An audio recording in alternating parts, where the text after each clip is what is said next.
Please welcome the Honorable John Kerry, Special Presidential Envoy for Climate. Good morning, good afternoon, good evening, wherever you are tuning in from. And welcome back to President Biden's Leaders Summit on Climate. We thank you to all of you who joined us yesterday and to all who participated on panels. Yesterday, we heard from heads of state, financial leaders from public and private sector, from ministers all across governments, and public servants at every level of society. The amount of action and new commitments that we heard yesterday was frankly inspiring. I think it's fair to say there is a new beginning as the world is moving towards the actions necessary to keep 1.5 degrees as the limit on the warming of the planet. Governments and markets, we learned yesterday, are really tuning into the urgency. But more than that, they're recognizing the remarkable opportunity, the economic opportunity that we have here. And that's what today is about. The world's largest market in history is opening before our own eyes right now. And it's going to create millions of high-quality, good-paying jobs around the world, especially in countries that seize this agenda. Today is going to be about that vision. We're going to hear from governments, entrepreneurs, community and labor leaders about how they see the future. But before we dive in, I'd like to share with you a quick summary of discussions that we had on the margins of the summit. We had so many countries obviously wanted to be able to participate, but running a virtual summit encompassing 12 time zones is difficult, and it's clearly a challenge just to include the numbers that have been included directly in the summit itself. So we listened to, in 2 listening sessions, I heard from representatives of 63 countries at the ministerial level. We heard from oil-rich countries, biodiversity-rich countries, and from small islands and landlocked countries who face particular challenges. We had countries from every conceivable region of the world take part in these listening sessions: the Balkans, Scandinavia, Central Asia, the Middle East, South Asia, South America, West Africa, the Atlantic, the Pacific, the Indian Ocean, from Armenia to Zambia, literally. I left those roundtables, frankly, feeling excited, encouraged. On the one hand, many of the countries, as you can imagine, these are countries that produce less fractions of 1% of the emissions, but they are the greatest impacted by the effects of climate. And many of those countries express concern about the inadequacy of global action to date to meet the goals of Paris. Many noted that mitigation thus far has not been sufficient to keep us on track to hold on to a safe temperature. Many countries, including the most vulnerable, are already experiencing unprecedented impacts: floods, hurricanes, drought, fires, and more. And many, which was very encouraging, had extremely bold plans of their own to confront these challenges, but they lacked the capacity, they lacked the resources to be able to implement those plans. There is polite but obvious frustration that was manifested by many who have contributed so little to the crisis, but who have to deal with so much of the consequences.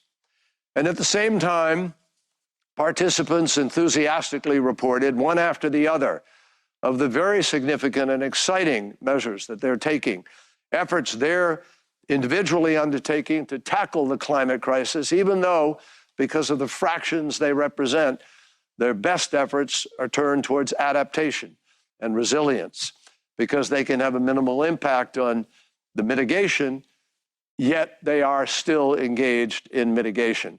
And I think we should all, the bigger nations, be inspired by their efforts. Many countries emphasized the critical role of COP26 in Glasgow, the critical role in keeping 1.5 degrees Celsius as the limit of the warming that we face. And because we know that we are already at 1.2 degrees, we have a very small margin to play with. Many of these countries reported that they have submitted or are working on enhanced NDCs.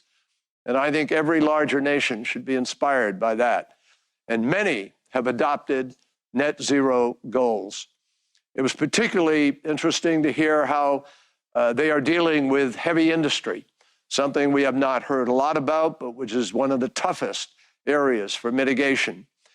Many participants highlighted their national adaptation efforts, such as early warning systems, rapid response efforts, flood protection plans. But I'm sure as you hear me saying those things right now, everyone will say to themselves, is that really what they're reduced to? An early warning system, a flood protection, a response effort? Many of them are coordinating regionally to pursue shared interests. And many echoed President Biden's themes that action on climate is an opportunity for job creation, and that it is important to leave behind communities that are dependent on fossil fuels. Now, we have heard from a carbon negative country, countries that have successfully decoupled economic growth from carbon emissions. We heard from countries with extensive forest cover that offer themselves up with a nature-based solution. We heard from leaders in carbon storage, from countries issuing green bonds, and countries focusing on gender-responsive approaches and the participation of indigenous communities. And it should be inspiring to the major economies that many of these countries are, all of them, embracing passionately climate action, and they contribute far less than 1%, as I said a few minutes ago. Grenada reminded us that words are not enough, that the rule book being finished in Glasgow is not enough, that what is critical is the actions, the outcomes, particularly of the largest emitters in the world. We, all of us in the last day and a half, and now today, will be able to focus on real solutions to this challenge. And I'd close by saying that what came out of these conversations with the 63 nations not able to take part in this part of the summit was that they hear the language from leaders about an existential threat. And indeed, for many people on the planet today, the climate crisis is an existential threat. But they, like the young woman who spoke yesterday, know that we are not yet behaving as if it is an existential threat. That is the challenge of today. And the message that we hope leaps out from today's panels is that no one is being asked for a sacrifice. This is an opportunity for better health, for great jobs with extraordinary opportunities of the future to grow our economies, and to provide for much greater security for our nations. The roundtables contributed significantly to this sense of urgency. And it is a sense of urgency that really mandates that we raise our ambition as we head to Glasgow. I have the great pleasure now of introducing my friend Michael Bloomberg. During his career of private sector innovation and his public service as mayor of New York City and as a philanthropist, Mike recognized early on that tackling the climate crisis was going to require action from every level of society, from town halls to governor houses, C-suites to mom and pop shops. And when the previous administration withdrew the United States from the Paris Agreement and retreated from global leadership, Mike Bloomberg leaned in. He founded America's Pledge and helped launch a national movement to rally American cities, states, businesses, universities, and tribal councils to declare that we in the United States, that we are still in the Paris Agreement and climate action.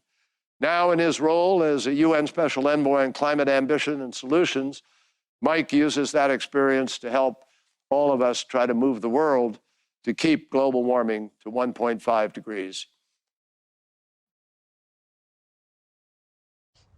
Hello, everyone. I want to thank President Biden and his administration for bringing us all together. Let me also thank the national leaders taking part, including everyone who came to the summit armed with ambitious new goals for cutting emissions. The simple fact is, we can't wait for COP26 to take action. That's why this gathering is so important. We have a chance, right here today, to demonstrate what strong leadership really looks like. Yes, it's about setting ambitious goals, but it's also about bringing everyone from every part of the world together and working as a team to meet them, not just in government, but in the private sector too. Now, I want to emphasize something that I hear all the time from mayors and from CEOs too. They say, we're ready to do more.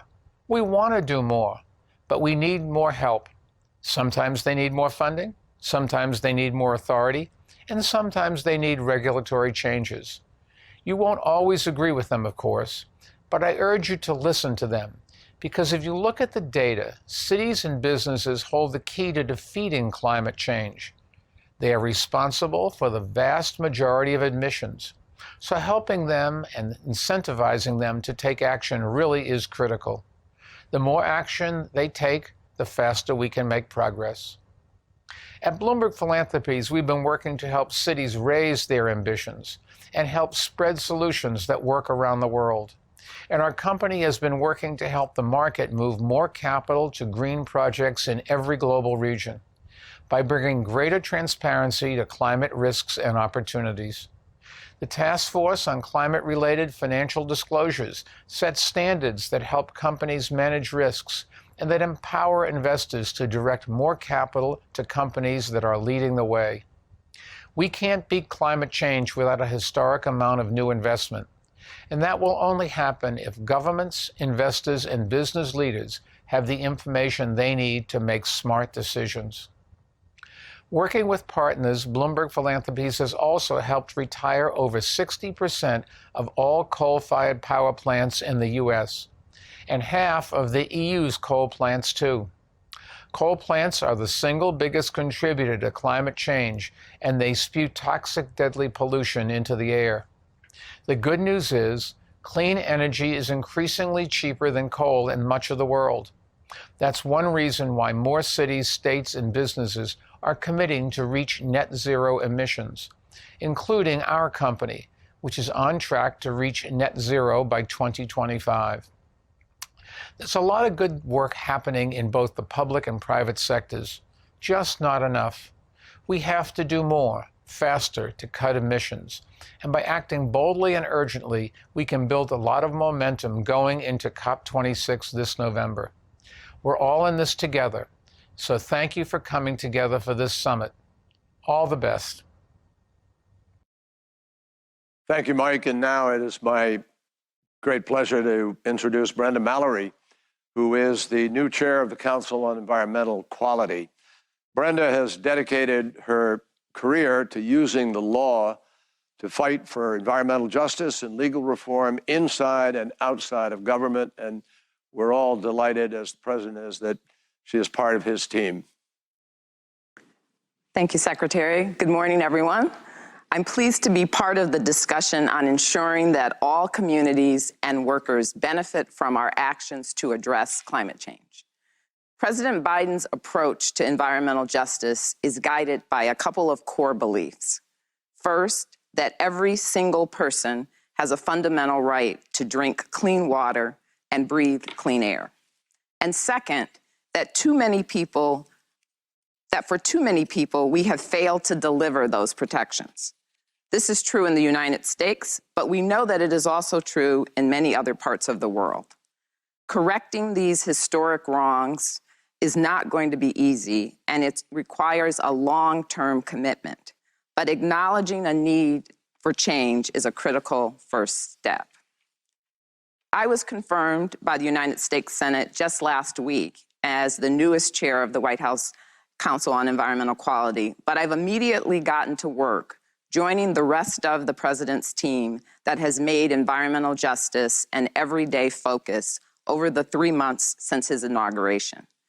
There are 3 ways I'm going to be working every day to help the President achieve his environmental justice goals. First, I chair the White House Environmental Justice Interagency Council.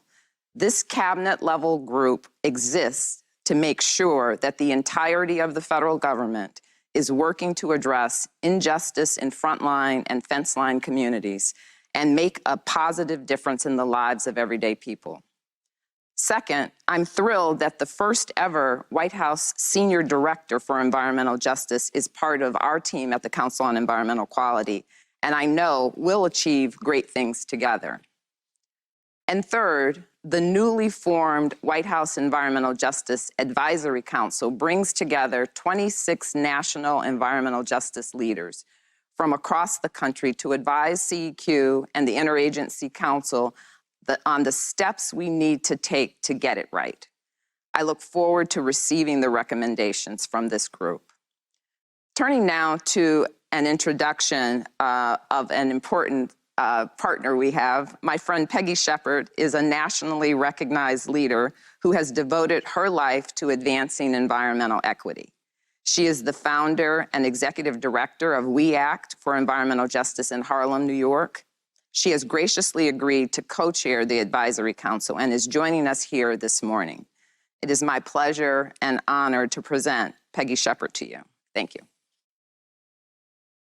Well, good morning, Special Presidential Envoy for Climate Kerry and distinguished guests from around the world. Thank you, Brenda Mallory, for the kind introduction.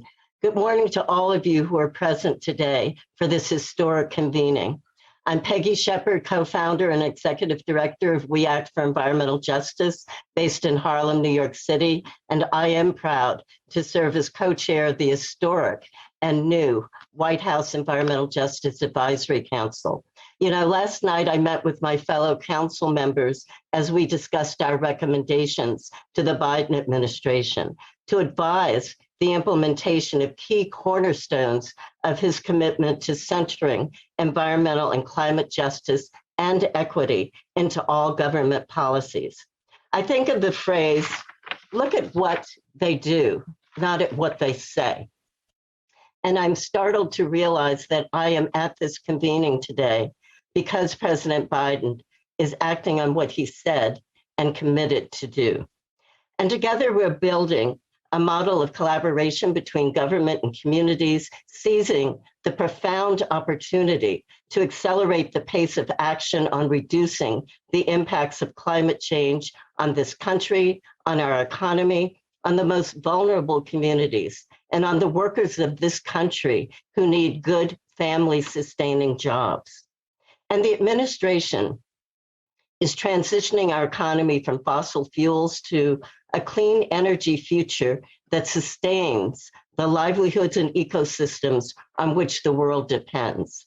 We must build back better, but with justice and a keen sense of our failed history of discriminatory policies that has been systemic.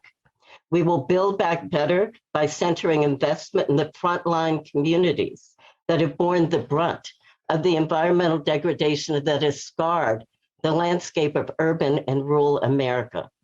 President Biden is uplifting the voices, experiences, and solutions of the communities most affected by environmental injustice and climate change.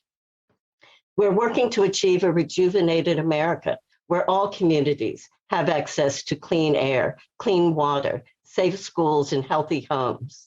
And you know, for me, this Earth Day has been one of optimism. For decades, many of us in the environmental justice movement have won David and Goliath type victories. We've raised the specter of this nation's failures, and we have begun to be heard. And it's our opportunity to get it right, to put people before profits, to center equity instead of advantage, to engage and empower those who are struggling with poverty, oppression, and racism, giving them an opportunity to not only be a part of the solution, but also reap its benefits. We have the power to leave no community behind. And as Nobel laureate Wangari Maathai said, today we're faced with a challenge that calls for a shift in our thinking so that humanity stops threatening its life support system. We're called to assist the earth, to heal her wounds, and in the process, heal our own. Indeed, to embrace the whole of creation in all its diversity, beauty, and wonder. Recognizing that sustainable development, democracy, and peace are indivisible, that is an idea whose time has come. Thank you. Thank you, Peggy. That was excellent. As you can see, I'm looking forward to partnering with Peggy because she's full of great ideas and she's a great voice. Thank you, everyone.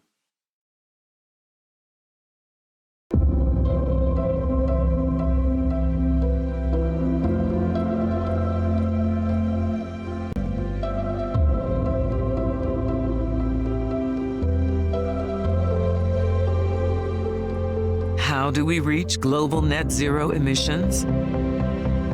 The path forward requires doing more of what we know works now, while investing in the critical technologies we'll need for tomorrow. Creating and scaling game-changing innovations that will enable 100% clean electricity, produce and use zero carbon fuels, decarbonize industry, aviation, shipping, trucking, build net zero communities, advance climate-smart agriculture, remove carbon dioxide from the atmosphere, and make us resilient. A better world is possible. It starts by investing in tomorrow's technologies today.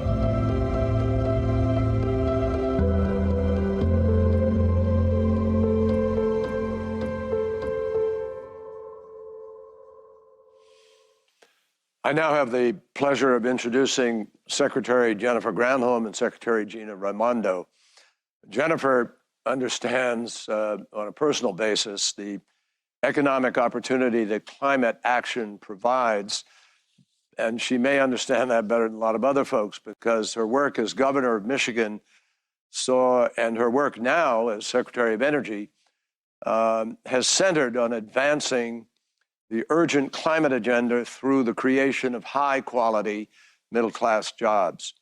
And Gina, for her part, has established herself as an innovator in the private sector and in public service. She established the first venture capital firm in Rhode Island and then served as its first governor, female governor.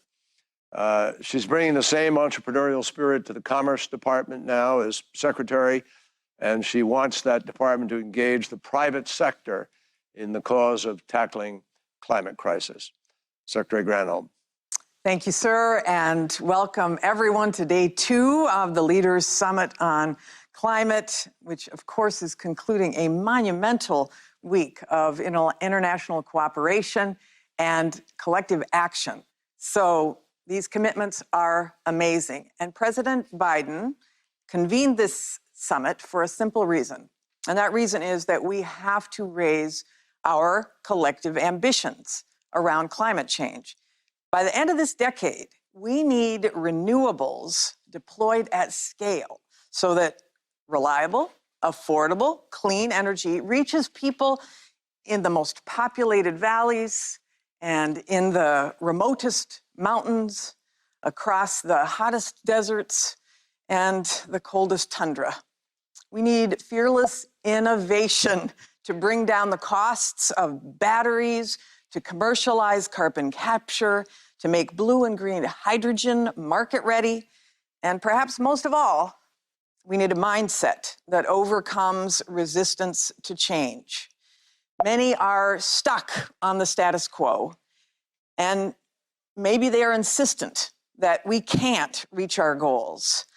But an old proverb says, when the winds of change blow, some build walls, others build windmills. So, fellow windmill builders, let's push back on doubt and fear, Climate disasters worldwide tell us that the scariest thing that we can do is nothing at all. Let's prove we can in this moment. And we'll all gain when we succeed, starting with jobs. We are looking at a $23 trillion global market in the clean energy transition by 2030. 23 trillion at a minimum. And that means that we all can remake our economies and we can build new businesses and put millions and millions of people to work. So President Biden believes this will be an historic advance in prosperity and quality of life. And that's why his American Jobs Plan, our American Jobs Plan, calls for massive investments in clean energy research, development, and deployment. That's why we're mobilizing American ingenuity like never before. So over the coming weeks, we at the Department of Energy will be announcing new goals for bold, achievable leaps in next-generation technologies, starting with hydrogen, carbon capture, industrial fuels, and energy storage. We'll marshal our 17 national laboratories, our universities, and our private sector to unlock major breakthroughs. So we've already announced a goal of cutting the price of solar in half yet again by 2030. And next, we'll start lowering the cost of clean, renewable hydrogen by 80% before 2030, making it competitive with natural gas. We're going to slash battery cell prices in half again and reduce the need for critical materials, making electric vehicles affordable and maybe even cheaper than gasoline vehicles. And we're going to dramatically reduce the cost of industrial atmospheric carbon capture while we're ramping up incentives for large-scale efforts across the world as well. This is our generation's moonshot. Less than a decade after President Kennedy declared our nation's choice to go to the moon, we planted an American flag on that cratered surface, and today we choose to solve the climate crisis. Imagine what we can do by the end of this decade. And imagine if the entire world participated. What if we did this together, all of us? For too long, this climate conversation has been viewed as a zero-sum game, one of trade-offs, the climate or the economy. No longer. Going big on our ambitions means that we're going to create jobs for millions of people, construction workers, project managers, engineers, technicians, so much more. That means we can all do right by our people as we do right by the planet. We can lift up communities that have been knocked down. We can make good on moral debts owed to those bearing the burdens of fossil fuel pollution. This is an exciting moment.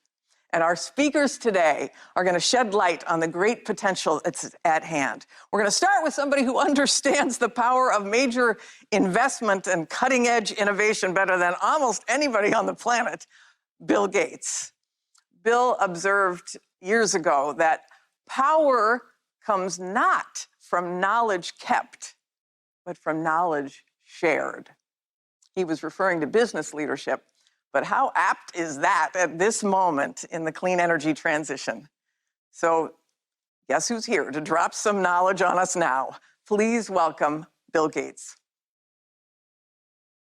It's an honor to be here with all of you today. I especially want to thank President Biden and Secretary Kerry for reestablishing America's leading role on climate change. This is a promising moment. Climate activists, and young people especially, are bringing amazing energy and attention to this issue. They are demanding action, and rightly so. And governments around the world are meeting those demands with ambitious commitments. In Paris, 6 years ago, here today, and again in Glasgow later this year. But climate change is an incredibly complex issue. And using just today's technologies won't allow us to meet our ambitious goals. The reason is that almost all of our zero carbon technologies are more expensive than their fossil fuel counterparts. To provide all the benefits of the modern lifestyle to people around the world, we need new zero carbon products that are just as affordable, that have what I call a green premium of zero. Now, it will be hard to create those products, but we can do it if we invest in innovation and build the infrastructure for the transition to a clean economy. This will require doing three things at once. First, we need to develop and deploy breakthrough technologies that allow us to eliminate emissions throughout the physical economy. Second, we need to tap the power markets to fund and deploy these innovations, for example, by finding creative ways to finance technologies and by leveling the playing field so they can compete with fossil fuels. Third, governments and corporations need to adopt policies that will make it faster and cheaper to make the transition, and leaders will need to reward those who take difficult steps. To accomplish these three things, international cooperation will be essential. Mission innovation is one exciting example of governments working together to expand and coordinate their investments in clean energy research. I'm also working with partners on an exciting new program we call Breakthrough Energy Catalyst. It will raise money from governments, philanthropy, and companies to make the large capital investments needed to bring down the cost of emerging technologies. By taking steps like this to create the financing structures that will allow green products to succeed, we can build new industries and companies that support communities around the world with good jobs while making the transition to the clean economy. I hope to work with many of you here on this endeavor. Finally, even as we accelerate innovation to reduce climate impacts, we have to address the climate impacts that are going to come because of the heating that's already taken place. This means accelerating agricultural innovation so that subsistence farmers can withstand the shocks that come with more unpredictable weather. The UAE, United Kingdom, and United States are announcing a new initiative on this topic today, and they're inviting other countries to join their growing coalition in support of these goals.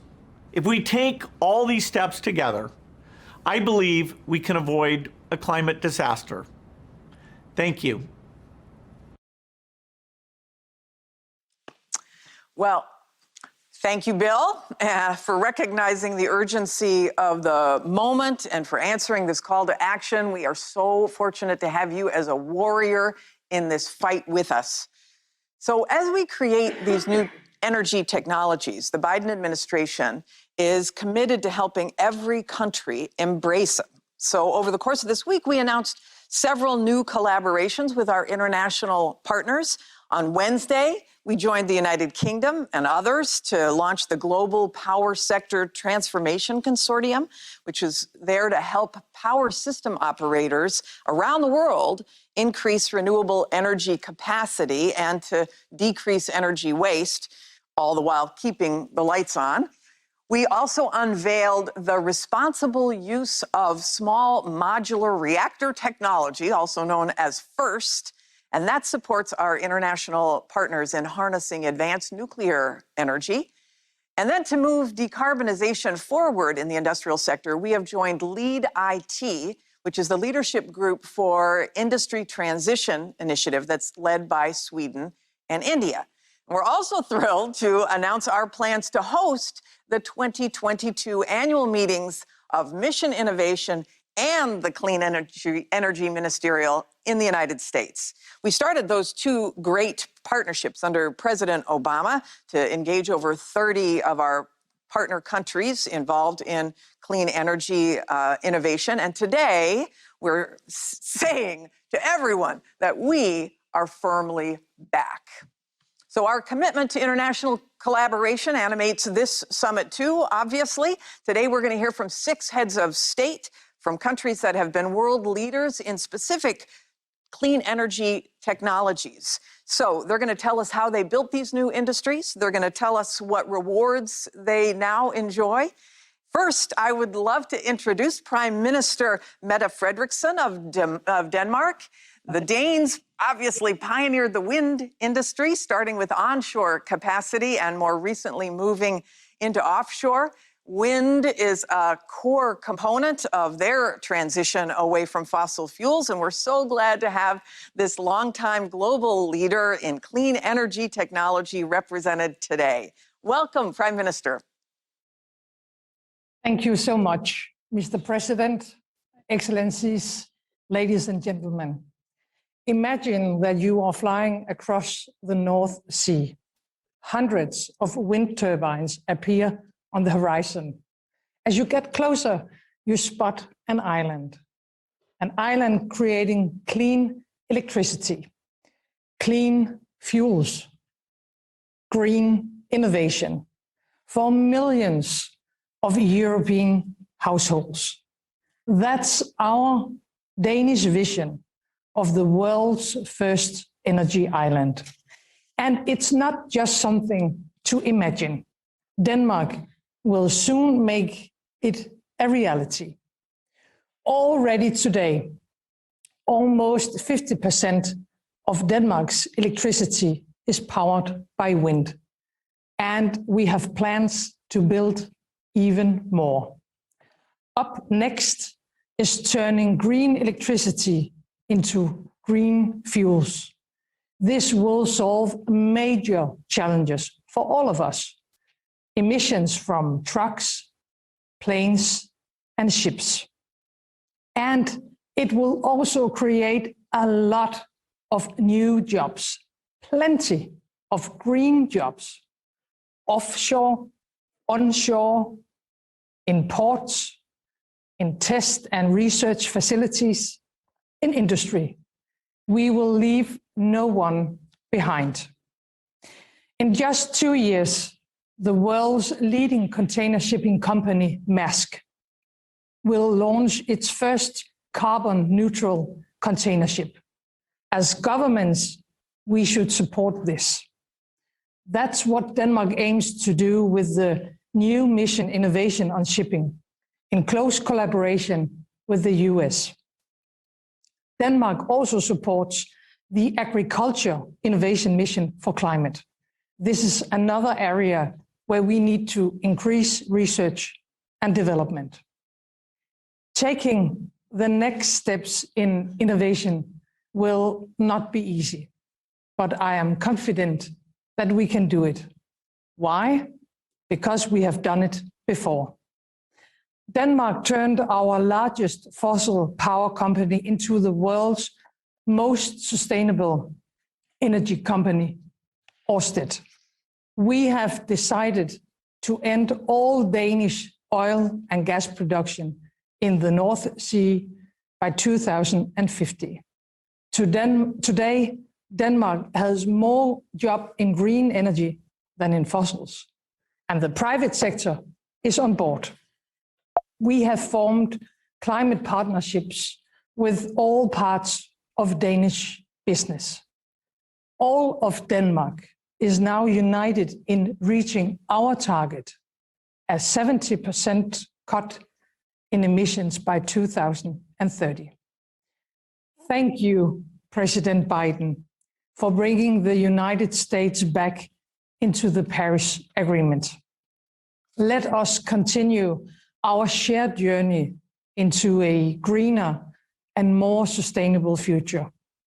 I can assure you that we in Denmark stand ready to do our part. Thank you so much, Prime Minister Frederiksen. We all applaud the announcement of the world's first energy islands. Very exciting. And all of us in the Biden administration are really thrilled to join you as the co-leads of that mission innovation effort to decarbonize global shipping. Bravo. So it's now my pleasure to introduce His Highness Sheikh Mohammed bin Rashid Al Maktoum of the United Arab Emirates. Welcome, Your Highness.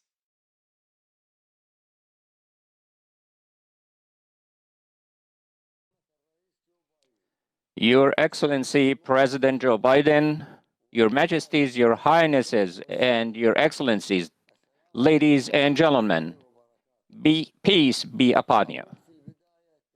At the outset, I would like to thank President Biden for his kind invitation to participate in this important summit to discuss how to confront the challenges of climate change and consider ways in which we may transform them into future opportunities for the next generation.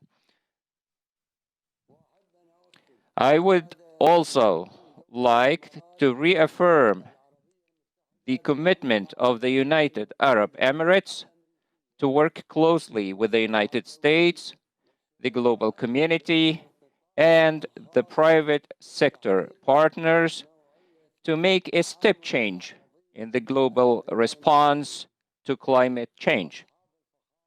Your Excellencies, ladies and gentlemen, although the United Arab Emirates is one of the largest oil exporting countries in the world, we have made a strategic decision 15 years ago to invest in renewable energy and low carbon technology. Today, we have two of the largest solar plants in the world, and we have decided to break ground on a third that will be the largest solar power station in the world. Today, in the UAE, it is the home of the International Renewable Energy Agency, and we also invested in successful renewable projects in 70 countries around the world by providing concessional loans to these countries.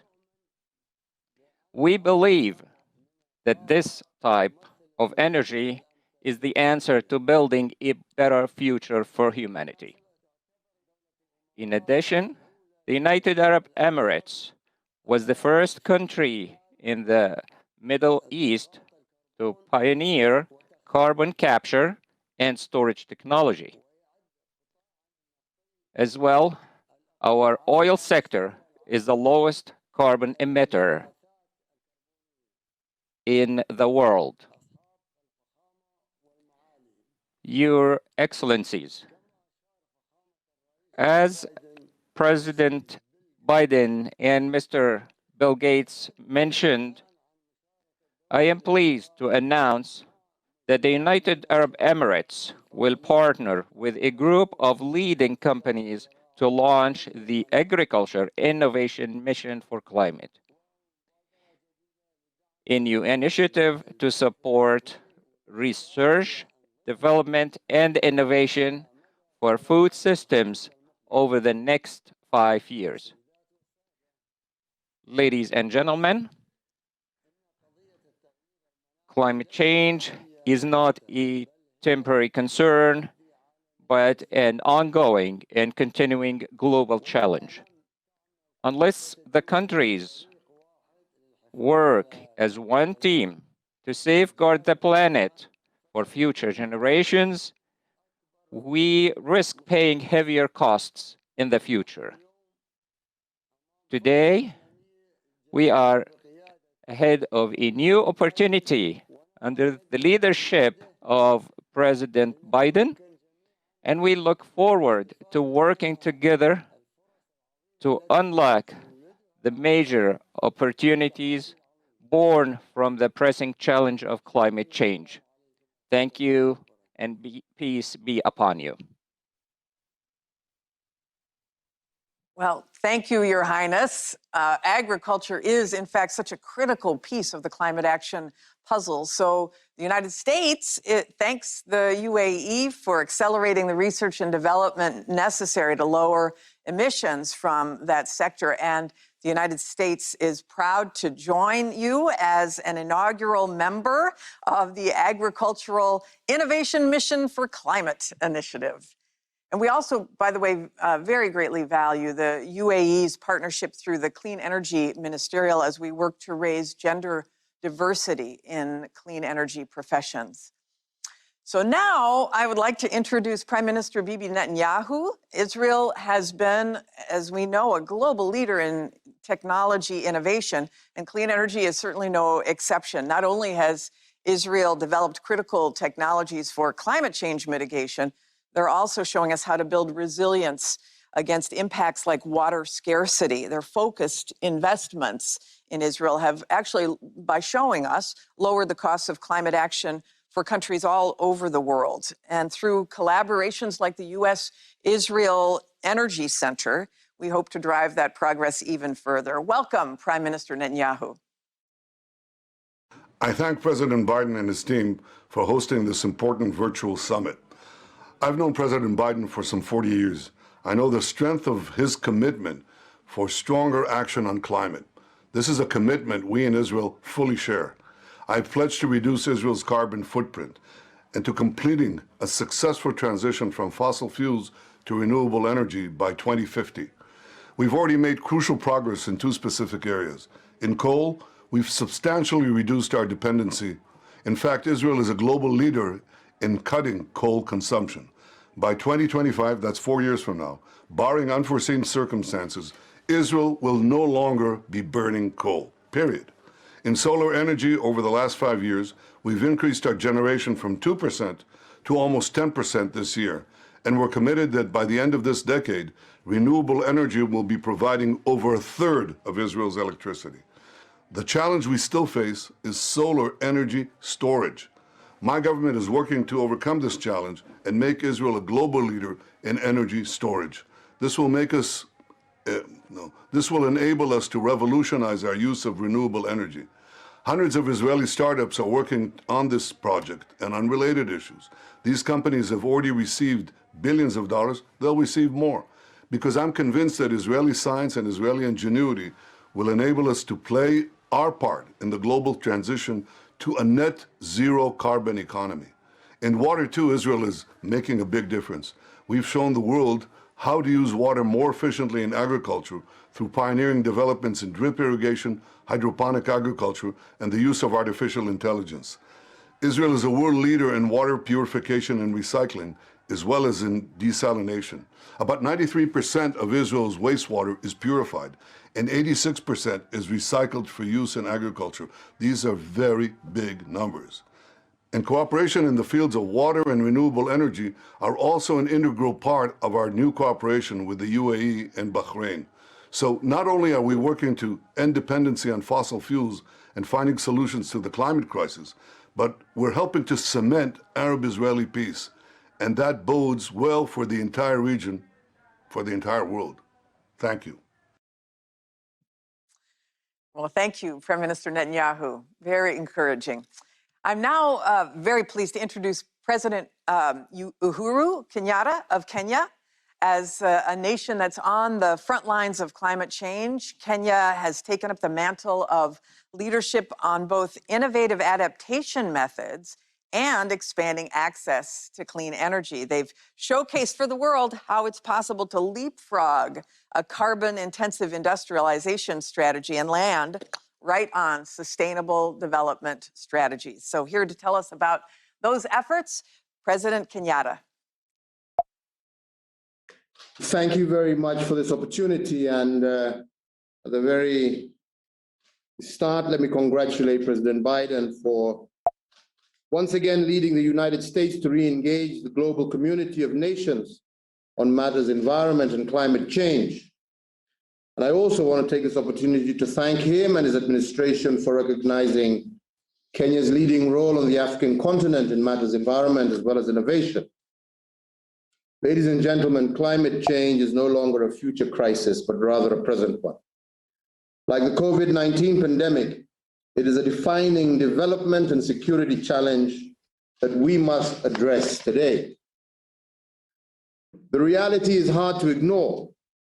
and the consequences of our inaction are indeed dire. Many of our countries are experiencing frequent extreme weather patterns with devastating impacts on economies, livelihoods, and ecosystems. There is a lot that we can do as individual countries to mitigate climate change. And allow me at this moment to highlight just a few examples of what we in Kenya have done in this regard. Kenya has updated their nationally determined climate contributions that were submitted to the United Nations Framework Convention for Climate Change in December of 2020.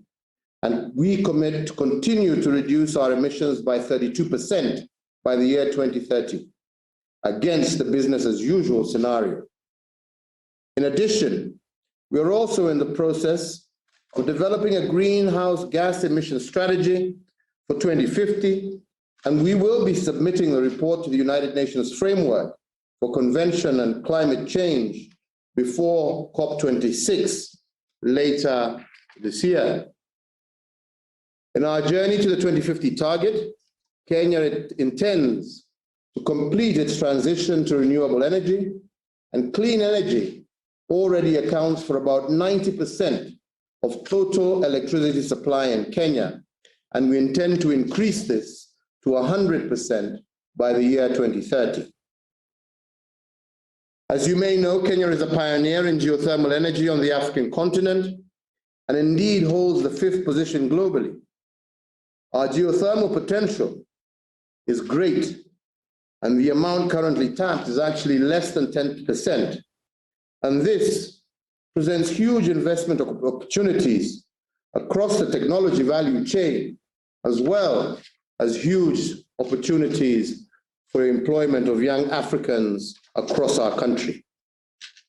We're also the first country in the world to pioneer new geothermal wellhead technology, which ensures the immediate power supply at low costs, even before the associated infrastructure is in place. Kenya is also home to one of the largest single wind farms on the African continent, in addition to significant yet underexploited potential for solar-based power generation. Ladies and gentlemen, to meet the energy needs of the rural communities, we have also deployed digital technologies using an innovative pay-as-you-go mobile money credit facility, better known locally as M-Kopa. And these communities have switched from kerosene to solar for lighting and to power appliances such as televisions and refrigerators. Kenya is already a leader within the sub-Saharan Africa in developing and distributing clean cook stoves. There is, however, still more work to be done to provide domestic solutions for clean cooking services for 80% of Kenyans who continue to depend on biomass for cooking. To address the clean energy cooking gap, we have committed to achieve a 100% clean cooking under the SDG 7 by the year 2028, 2 years ahead of the UN target date. To promote innovation, our institutions of higher learning and research have established climate technology incubation centers. And we are also working closely with business leaders as well as the academia to develop appropriate, sustainable waste management and circular economy innovations. Let me conclude by also taking this opportunity to raise a concern regarding financing. Most developing countries are struggling to finance climate mitigation and adaptation actions. A recent UN adaptation gap report estimates that the current annual adaptation costs in developing countries to be about $70 billion US, and this is expected to rise to about $140 to 300 billion by the year 2030 if no action is taken today. We therefore need to increase our ambition at 2 levels. First, all countries should take the bold measures to dramatically reduce greenhouse gas emissions over the next 10 years. And second, the better off countries, working in collaboration with our private sectors, should support developing countries secure the financial resources required to implement climate adaptation programs. Finally, ladies and gentlemen, we cannot win this fight against climate change unless we globally cooperate to fight it together. Let us therefore all commit to redouble our efforts now and not wait for future tipping points. Let us all act in concert to protect our shared destiny, and let us, in the spirit that the United States has shown in rejoining the Paris Climate Agreement, all aim to bequeath our children a better future. I thank you all. Thank you, President Kenyatta. I love the focus on geothermal. I know all of us at the Department of Energy are really proud of our partnership that our laboratories have been able to forge with Kenya through the Power Africa initiative. Here's a moment where we can share information because we need to do more on geothermal in the US too. So thank you for that. Our next speaker is Prime Minister Erna Solberg of Norway. Norway's all in on a clean and electrified future. They're investing in technologies to decarbonize the extraction and the use of fossil fuels. They're leading a global market for electric vehicles, and they're investing in clean energy innovation and deployment all over the world, not to mention in global efforts to reduce deforestation. That is exactly the kind of big, all of the above thinking that the world needs now. So welcome to you, Prime Minister Solberg. So friends and colleagues, first let me congratulate the US on its new NDC. We need your leadership and ambition to drive innovation and change. We quickly need development and use of new technologies. And we cannot rely on the market only. Carrots and sticks do help technologies pass their tipping points. And a high price on carbon is critical. So governments and business must team up in new ways to drive innovation and to create jobs. And let me mention a few examples. Norway is moving at a record pace towards zero-emission road transport. More than half of all new cars in Norway are electric. Tax exemptions and other incentives, such as reduced road tolls, has changed consumer preferences. And Norway is a leader in ocean-based climate solutions, harnessing the vast potential identified by the Ocean Panel. And as a significant maritime nation, we aim to lead in low and zero emission solutions for global shipping. Our ship owners have taken on to order nothing but zero-emission ships starting in 2030.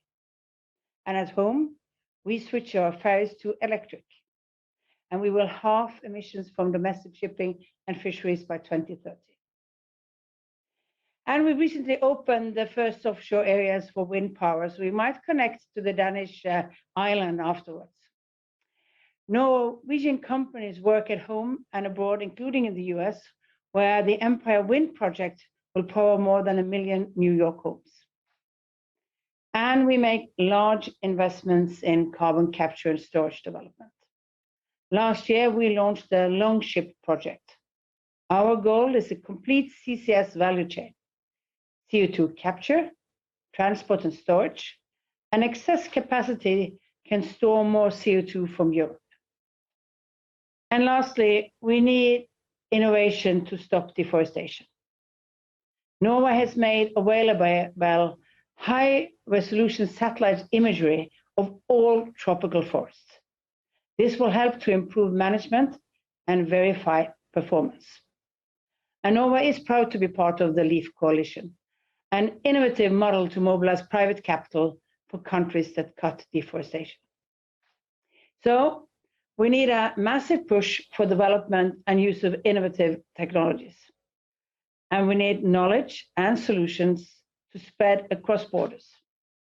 And I believe that together we can work to limit temperature increase by 1.5 degrees and be in line with the goal of the Paris Agreement.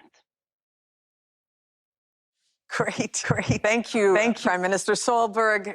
Norway's enthusiastic attitude towards so many critical technologies is infectious. I hope you infect us all. And that's why really the Biden administration is so excited today that we're also announcing and launching the Net Zero Producers Forum with Norway, as well as Canada and Qatar and Saudi Arabia. This means that together we are committed to crafting pragmatic net zero strategies that oil-producing countries all over the world can look to for their own transitions. Very exciting. Finally, I am pleased to welcome Prime Minister Lee Hsien Loong of Singapore. Singapore is leading the way on groundbreaking efforts to reduce emissions produced by major cities. They have made major progress in developing green net zero energy buildings, particularly for hot and humid climates. And they're showing the world how to design sustainable cities for the future. So welcome, Prime Minister. I would like to thank President Joe Biden for convening this summit.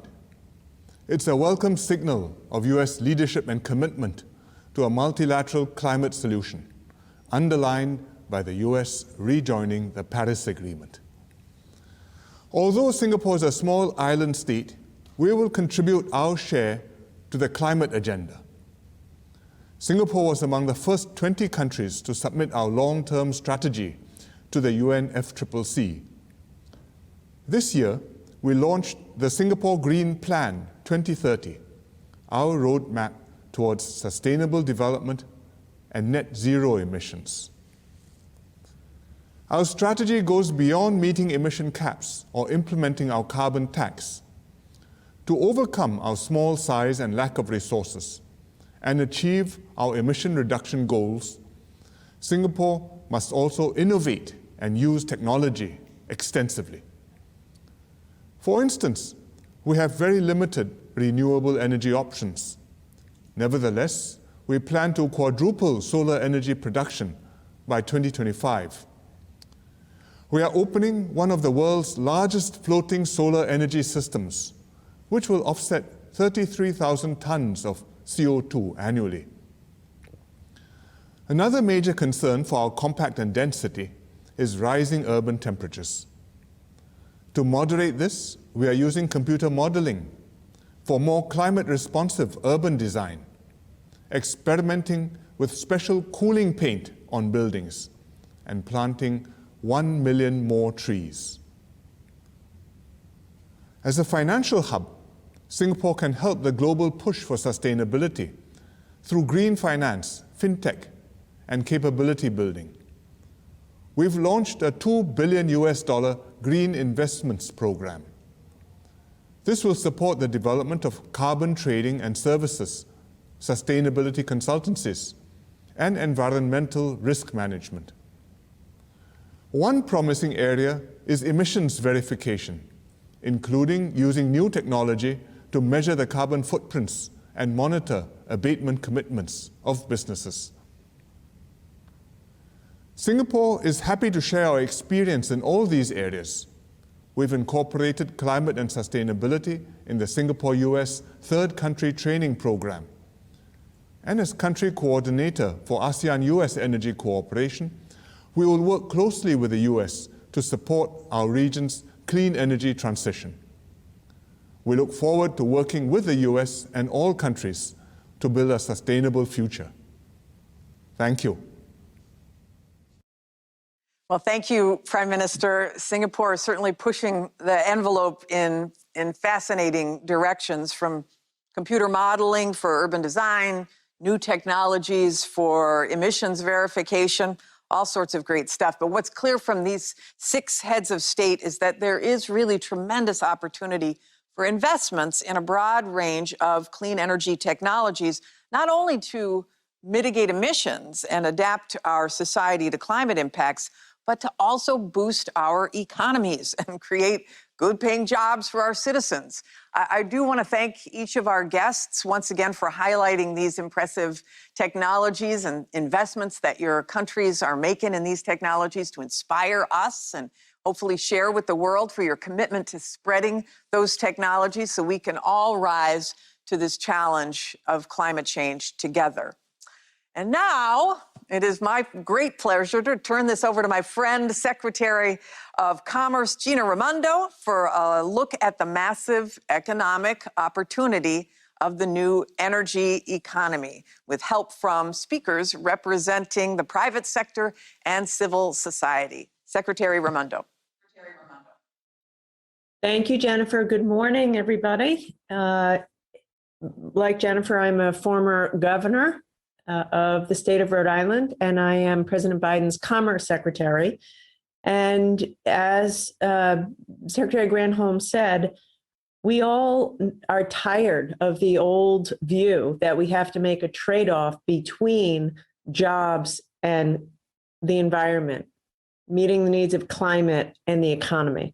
And so as the Commerce Secretary, I am joining forces with all of you to show leadership in our commercial sector as we look to the private sector for innovations, as we've all been talking about, and new technologies that are necessary in order for us to continue to move forward in our fight against climate change.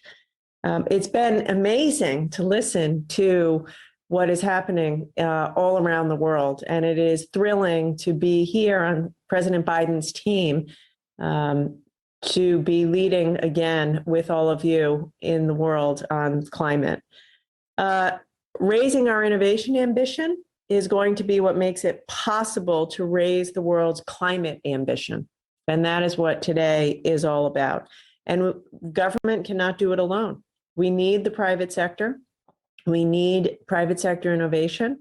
We need entrepreneurialism.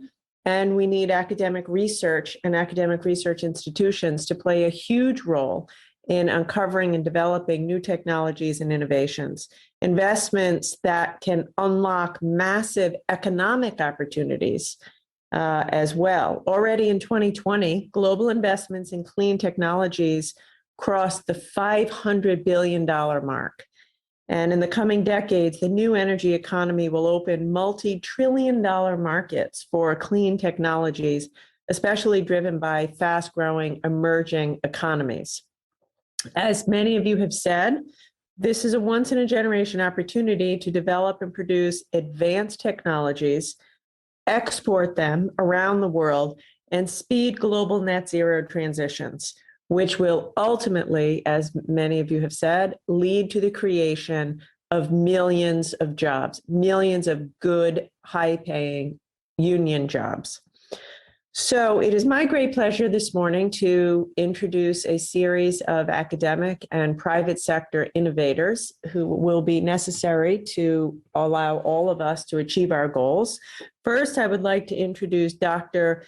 Fatih Birol, Executive Director of the International Energy Agency, to frame the climate challenge and the central role of innovation in reaching net zero emissions. Dr. Birol's leadership has led a transformation and modernization of the International Energy Agency to become the global hub for collaboration on clean energy transitions. He chairs the World Economic Forum's Davos Energy Advisory Board and is widely recognized as a top global leader on the world's energy scene. So please join me in welcoming Dr. Birol.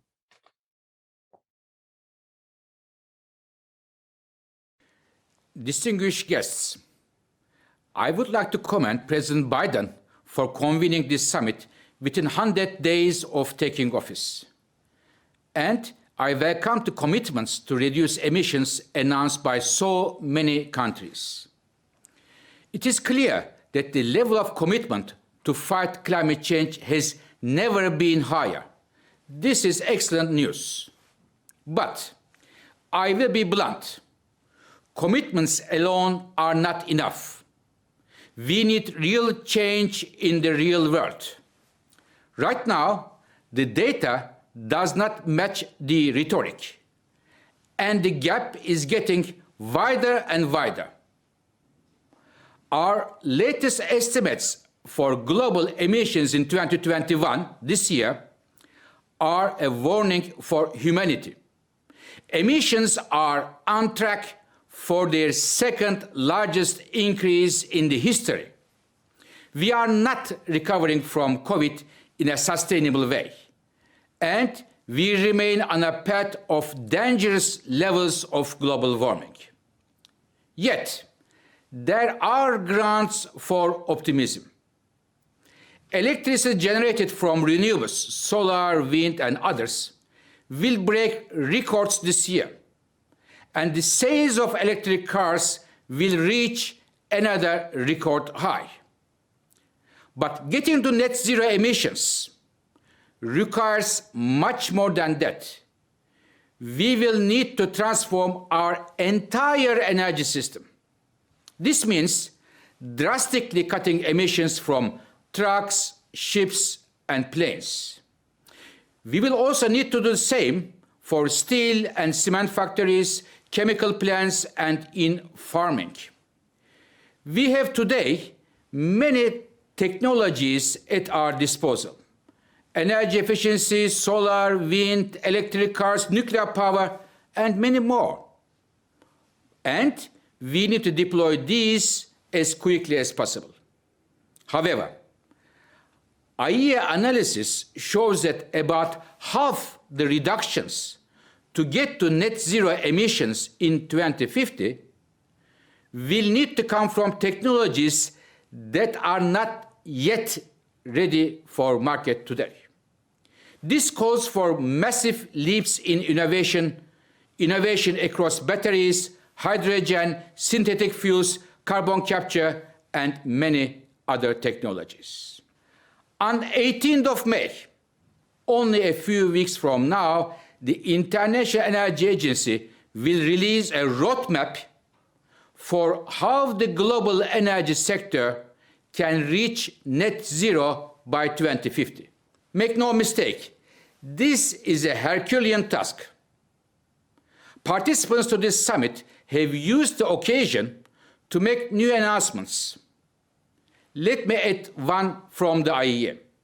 According to our upcoming roadmap, reaching net zero will triple clean energy investment opportunities over the next decade.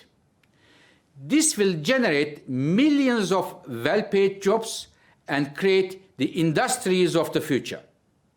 But our priority is to make sure these benefits reach as many people as possible.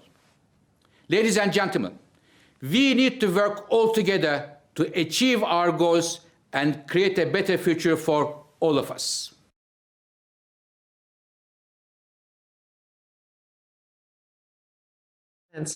You remind us all of the urgency with which we must do this work. And it is a stunning statistic, really, to think that 45% of the emissions reduction we need to achieve must come from technologies which aren't fully developed today. So it's really a call to action for all of us and the innovators in our country to continue to push as it relates to new technology and innovation. Next, it is my great pleasure to welcome Dr. Shirley Ann Jackson, president of Rensselaer Polytechnic Institute, one of our country's leading research universities. Dr. Jackson, a particle physicist, has served as the chair of the Nuclear Regulatory Commission and as a top scientific advisor to President Obama, who awarded her the National Medal of Science. She serves on the board of the Nature Conservancy and has had a truly extraordinarily distinguished career. So please join me in welcoming Dr. Jackson. Thank you, Madam Secretary. It is a great honor to contribute to this summit. Universities such as Rensselaer Polytechnic Institute are crucial in developing and incubating the new technologies required for a net zero world. Nature has had billions of years to perfect the conversion of light into usable energy. At Rensselaer, we are reimagining photosynthesis, building on advances at the intersection of biotechnology and materials science to develop engineered photosystems. We envision using lipid nanoparticles, such as those used today to stabilize mRNA for vaccines, as a matrix for biomimetic components, able to generate hydrogen or capture electrons for electricity, or fix atmospheric CO2 for the production of carbon-neutral fuels and chemicals. In energy storage, our researchers are looking beyond lithium to the use of more earth-abundant materials such as magnesium, potassium, calcium, or sodium, and using novel self-healing electrode designs to develop low-cost, safe, energy-dense, sustainable batteries. However, there is no innovation without innovators. Universities play the crucial role in educating the next generation of talent. To address the challenges of creating a clean energy economy, the United States and other nations must draw upon and develop the complete global talent pool, including women and minority groups historically underrepresented in science and engineering. Universities are the crossroads for collaboration across disciplines, sectors, geographies, and generations. And an integrative approach is required to decarbonize the many interconnected systems of our daily lives. Therefore, I am very pleased to announce that Rensselaer Polytechnic Institute is launching the Institute for Energy, the Built Environment, and Smart Systems in partnership with Siemens, Lutron Electronics, the international architecture firms HKS and Perkins & Will, and the Brooklyn Law School. The new institute, based in New York City, will use the most advanced digital technologies to drive decarbonization of urban environments at the systems level. It will model integrated transportation, communications, and supply chain networks. It will link architectural design, engineering, and a new approach to regulation to create infrastructure that is both net zero and climate resilient. It will use new materials, renewable energy systems, and sentient building platforms to maximize human health and well-being. We thank President Biden for convening this summit, and we look forward to the work ahead.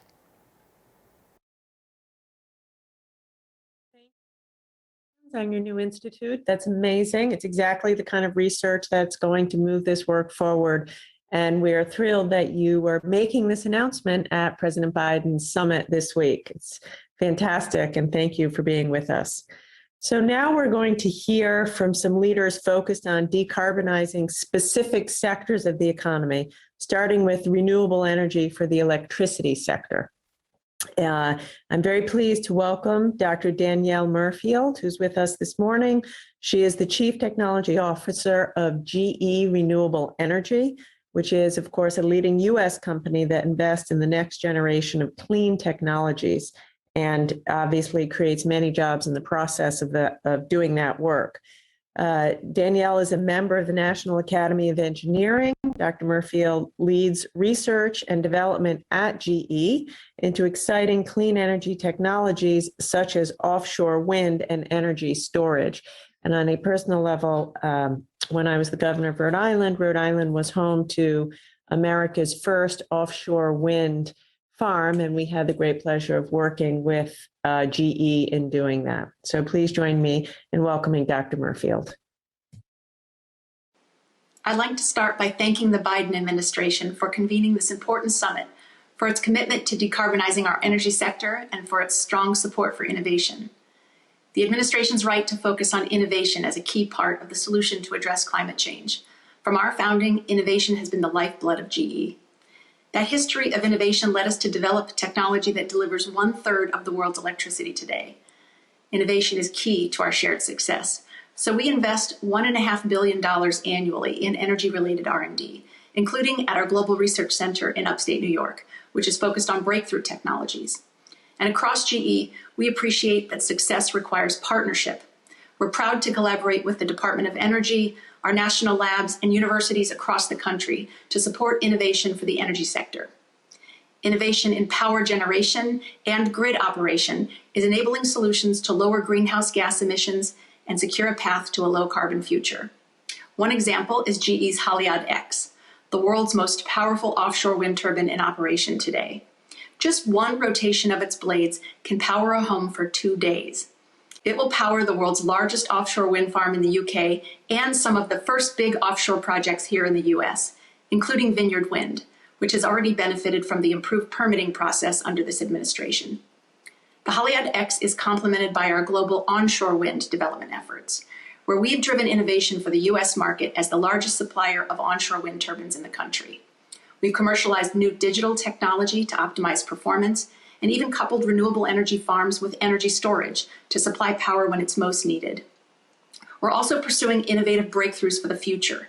This includes partnering with the Department of Energy to pioneer manufacturing techniques, such as 3D printing of wind blades and towers to reduce logistics and materials costs, as well as developing superconducting generators for offshore wind that will help us generate even more power offshore. And unlike conventional generators, these don't require rare earth materials, helping secure our energy supply chain. Beyond generation, we're also working on innovative solutions for digitizing and modernizing the grid to ensure reliable delivery of electricity with improved security and lower operational costs.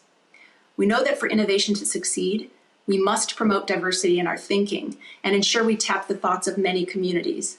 To that end, the GE Foundation, our independent charitable organization, is announcing a commitment of up to $100 million to increase the diversity of young people in engineering.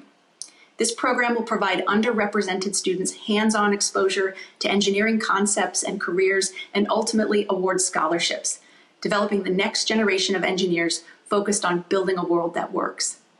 We look forward to partnering with the countries and customers represented here at the summit to support the energy transition and transform our global energy sector together. Thank you.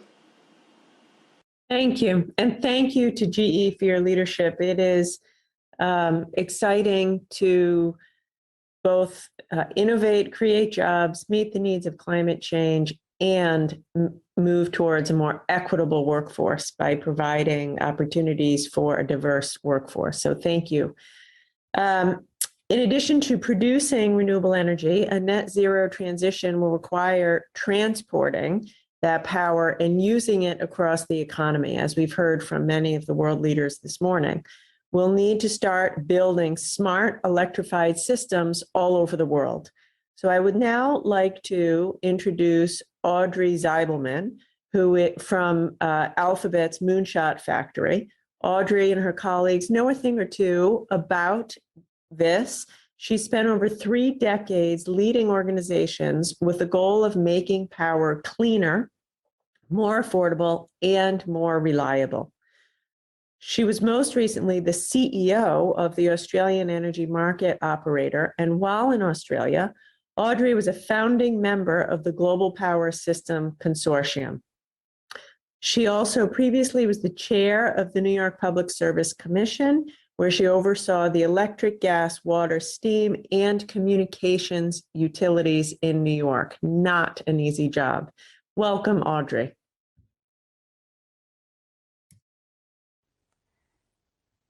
Thank you. President Biden, Special Envoy Kerry, Secretary Raimondo, Secretary Granholm, and honored guests. It's an honor to be here today. As we all know, to achieve our carbon reduction targets, we must provide people worldwide with access to clean, affordable, and reliable electricity. As a 30-year veteran of the electric industry, today I'd like to talk about the vital role technology innovation and broad sector collaboration must have in achieving this goal. What most people don't understand is that the power system only works if the supply of electricity balances with the amount being used every moment of the day. This has always been a difficult engineering challenge, but it's becoming even more so as we decarbonize the grid. I have firsthand experience of this and of how climate change is only making this task harder. Just over a year ago, I was in the control room with my team working to keep the lights on during unprecedented bushfires. We were losing major parts of the system. The limitations on our modeling and visualization tools meant we had to act with incomplete information. Because it was all they had, our engineers relied on experience rather than accurate data to make critical decisions. We were successful. However, As we know from recent events in Texas and in California, this is not always the case. The greatest fear of an operator is the inability to keep the power on, especially when our communities are most vulnerable. It is possible to run reliable power systems on renewables, but we urgently need smarter investments and better software to make it work. That's why last year, Australia and other leading system operators formed the Global Power System Transformation Consortium, or the GPST. The GPST is designed to direct and combine research efforts and to share our learnings worldwide, especially with developing nations. I'm honored to formally announce today that the United States and the United Kingdom are joining the GPST, and grateful that U.S. Secretary of Energy Granholm and UK BEIS Secretary of State Kwarteng helped us launch the GPST consortium formally. I believe so strongly in the importance of integrating cutting-edge technology into grid design and management. I left the energy industry to join X, Alphabet's moonshot factory, to lead their moonshot for the electric grid and be a part of Alphabet's industry-leading work to combat climate change and build a greener economy. Our team has been working with partners to develop the tools required to move our grids out of the industrial age and into the age of intelligence. I look forward to working with GPST members, governments, and industry leaders to make the moonshot of a clean, affordable, and reliable electricity system worldwide a reality. Thank you. Thank you, Audrey. Thank you for that terrific presentation and your exciting announcement about GPST. And thank you for reminding us of the very real and dangerous consequences of not doing this work and not innovating with urgency. So last but absolutely not least, it is my great pleasure to introduce Anna Borg, who has a long and distinguished career in the energy sector. Anna is the president and CEO of Vattenfall, a Swedish multinational power company, which has been a leading innovator in using green hydrogen to decarbonize highly emitting industrial processes. Prior to that, she was the CFO of this company, and as I said, has a long and distinguished career in the energy sector. Welcome, Anna. Thank you, Secretary, for the nice introduction. Thank you, President Biden and Secretary Kerry, for your leadership. With the United States now re-entering the global climate arena and the Paris Agreement, you can count on Sweden as a partner in this critical work. It is encouraging to hear that the United States is now joining the Lead It initiative. Vattenfall is one of the largest energy companies in Europe, with its origin and base in Sweden. A few years ago, Vattenfall embarked on a journey with a goal to enable fossil-free living within one generation. This is not our sustainability strategy, it's our business strategy, and it is sustainable. We are not just phasing out fossil emissions from our own operations, we are working in close partnerships with our customers to help them do the same. We have more than 100 years of experience of innovation and a large and growing portfolio of sustainable and fossil-free electricity. We believe we can drive innovation through electrification. 5 years ago, building on the Swedish heritage of cross-industry innovation, we began a partnership with leading mining and steel companies, LKAB and SSAB. Together, we created Hybrid, with the aim of producing the world's first fossil-free steel. The key is to replace the coal used in the existing steelmaking process with hydrogen produced using fossil-free electricity. This is the biggest shift in steelmaking industry in 1,000 years. Together, we have built a pilot plant in the Swedish town of Luleå, and this year it will produce the world's first fossil-free steel. Right now, we are taking the next step, a demonstration plant for large-scale production of iron sponge. This is no longer a vision, it's happening, and it has the potential to change the world. Hybrid is not the only initiative emerging from Sweden. There is a growing industry cluster around mining, steel, and new energy-intense businesses like battery production for electric cars. One of the main problems now is finding all the people needed to work in these industries and projects.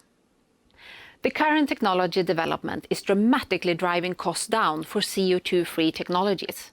The single most effective tool in this transformation in Europe is the fact that there is a price for emitting CO2. This drives innovation. Vattenfall is partnering up to decarbonize also other sectors like refineries, transportation, mining and chemical industry. I commit to make sure that Vattenfall meets the targets in the Paris Agreement by phasing out fossil emissions from our operations and by enabling our customers to do the same. Transforming into a sustainable business is not only possible, it is the way to have a competitive edge in the future. And the future is not happening in 2050. All of us are creating it here and now. Thank you. Thank you. Thank you, Anna. Vattenfall is doing amazing work. The thought of producing steel without reliance at all on fossil fuel is very exciting, and it's just one of the many innovations that your company and other companies are moving on. So that concludes the portion of this panel for the non-governmental speakers. I will simply thank you all for participating. Thank you for your work.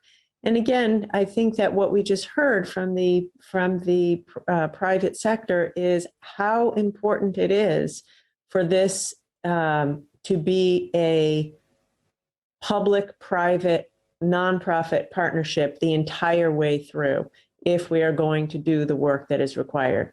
So thank you all. And with that, I will turn it back over to Secretary Granholm. Actually, I think we're turning it back over to Secretary Kerry. Thank you. Thank you for a rapid turnover. Gina, thank you so much for your stewardship. And Jennifer, likewise, you both brought special energy, no pun intended, to this session. And we're deeply appreciative for it. In a few moments, President Biden is going to rejoin, and he will lead the last session and be here throughout it as we hear about the extraordinary possibilities of the new economy. But let me just say very, very quickly about the session we just heard. I've been at this for a while, and I've sat and listened to people in many different venues, but I have to tell you, this was exciting. This was energizing. It was incredible to listen to what the leaders of Kenya, Israel, Norway, UAE, Singapore, Denmark were telling us is happening now. And what was fascinating about that is that each of those countries are smaller than the 20 that are providing 81% of all the emissions. So if ever there was an underscoring of the challenge that we face here, there are exciting things happening, unbelievable things happening. But as Dr. Birol reminded us, as a community of nations writ large, we are not getting the job done. And what President Biden decided when he determined to have this summit was the key must be the raising of ambition. Country after country has stepped up, but the test is going to be not in the rhetoric, as Dr. Birol said. It's going to be in whether or not we really buckle down and get this done. It's not a lack of capacity. It's an apparent lack of willpower in some places to move as fast as we are able to move. The bright future that waits us on the other side of this transition is what President Biden wants to focus on as the last session of this gathering. So without further ado, we want to get to that. I thank everybody for taking part in this particular session. And in a moment, we're going to listen to the economic benefits and jobs, the once-in-a-generation opportunity that we have to transition our economies and to do better for our people as well as for the planet itself. So we look forward to that session. Thank you.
Ladies and gentlemen, the President of the United States.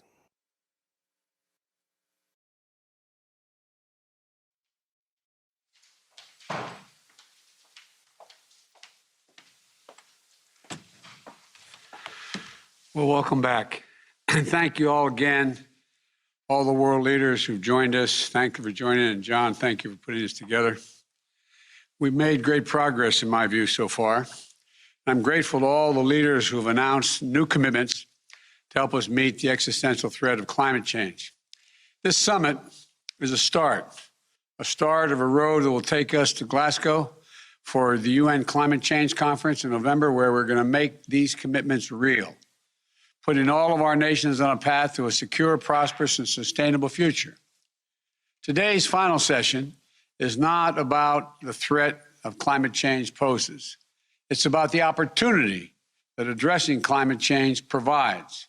It's an opportunity to create millions of good-paying jobs around the world in innovative sectors. You know, jobs that bring greater quality of life, greater dignity to the people who are performing those jobs in every nation. For a line worker, electricians, utility workers, line transmission lines, connecting battery storage, and making our electric grid more modern. For automotive workers, building electric cars, trucks, and buses. Skilled workers installing and charging stations to accommodate them throughout our countries. Construction workers, engineers, insulators, upgrading our schools and commercial buildings and constructing new energy-efficient homes.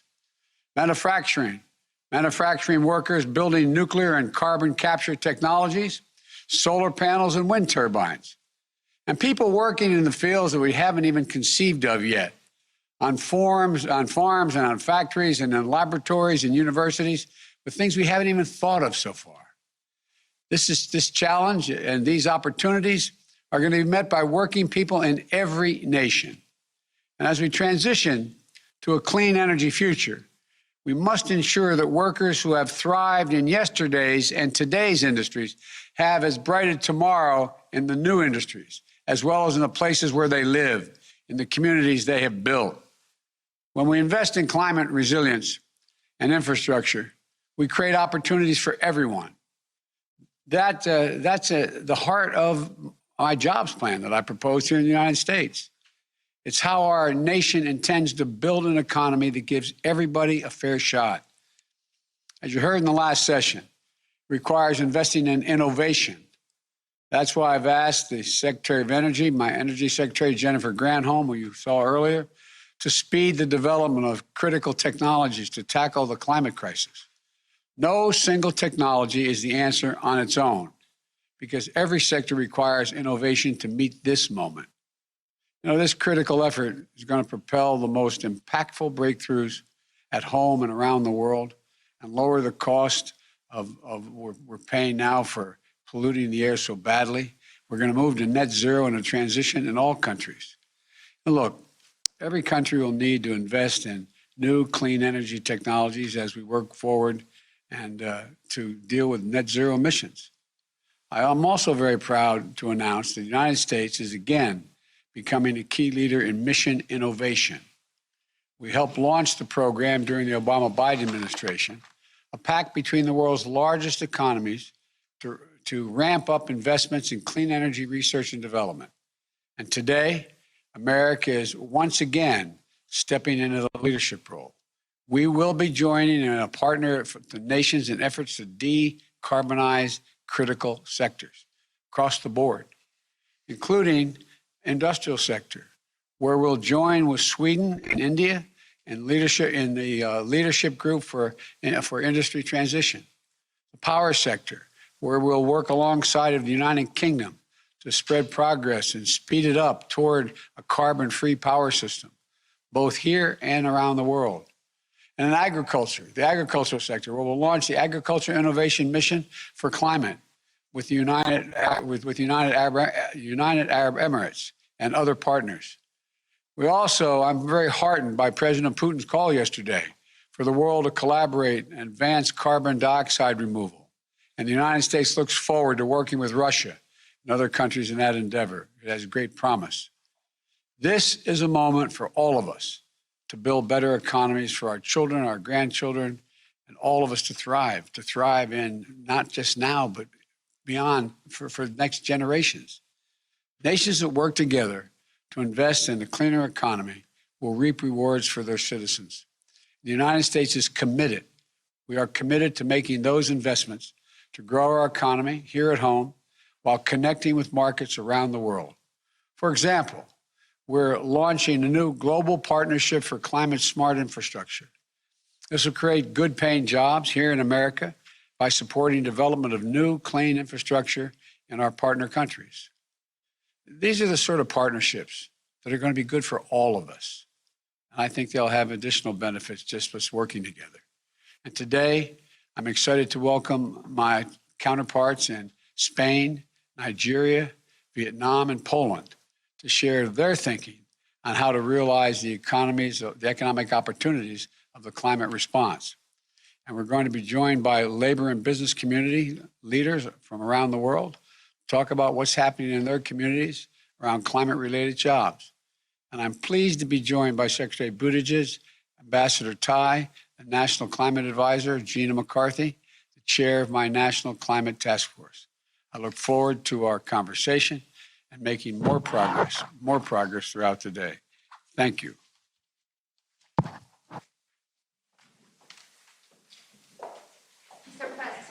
Mr. President, what do you think about the Brazilian president's speech yesterday? Thank you,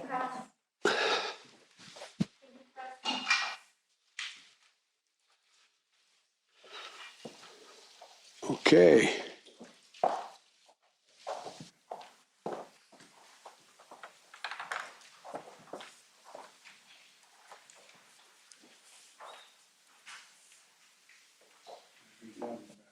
Thank you so much, Mr. President. Okay.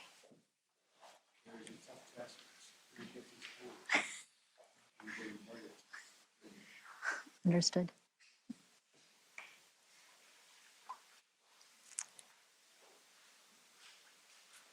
I think it's me, right? Thank you, Mr. President. It is now my pleasure to introduce the Prime Minister of the Kingdom of Spain, Prime Minister Sanchez. The floor is yours. Hello, Your Excellencies, distinguished participants. I thank President Biden for convening this summit, and I sincerely commend his renewed determination and commitment to the Paris Agreement and multilateralism. I fully agree that this is the only possible way to overcome what he defined yesterday as the existential threat of our time. Urgent and significant action is needed to fight the current climate emergency, and the European Union, including Spain, as one of its climate leaders, has been consistently working towards that goal. Delaying the ecological transition will not help us build back better later. We must use this historical opportunity to fast forward the transition towards a net zero emission future. But although $10 trillion could be mobilized globally for COVID-19 recovery, the first signs are not too encouraging. The world is calling us to act. This week, 101 Nobel laureates addressed as their call to stop fossil fuel expansion. I would like to reply to them today. Spain hears you loud and clear, and we are determined to act on it. I would like to focus on how this transition should look like. Let me share with you three messages. The first, climate action has to put people at the center. The process of decarbonization will produce winners and losers, and governments must support proactively the regions and communities negatively affected, helping transform challenges into opportunities. Investing in climate ambition and just transition policies today makes better economy and social sense. The Spanish experience shows that a just ecological transition is possible.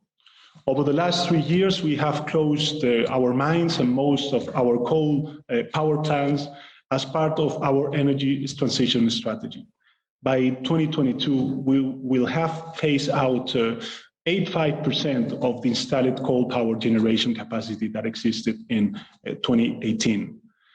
This outstanding achievement needs to be done through social dialogue. Thanks to engagements with worker unions, business organizations, and local authorities, We carved out just transition agreements in order to channel direct investments, restore declining areas, support innovative industrial projects, retrain workers, and protect small and medium enterprises. We're currently working with the affected regions to attract some of the most innovative, future-proof projects, including cutting-edge renewable energy, renewable hydrogen, or energy storage, matching both the challenges and the opportunities of this transition.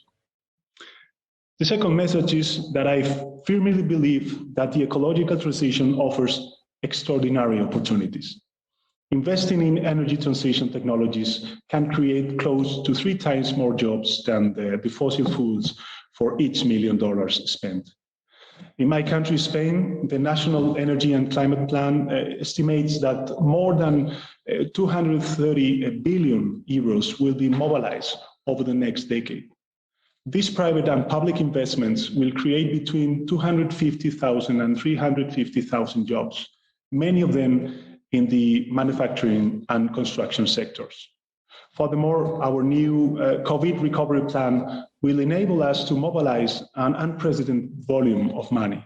We will benefit from up to 140 billion euros in transfers and loans over the next 6 years. And nearly 40% of those funds will be allocated to ecological transition-related investments.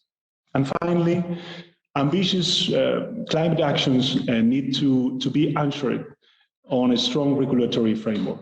This is why we are just approving our climate change and energy transition bill, which enshrines into law the objective of climate neutrality by 2050 and sends a strong and clear message to the market, providing legal certainty.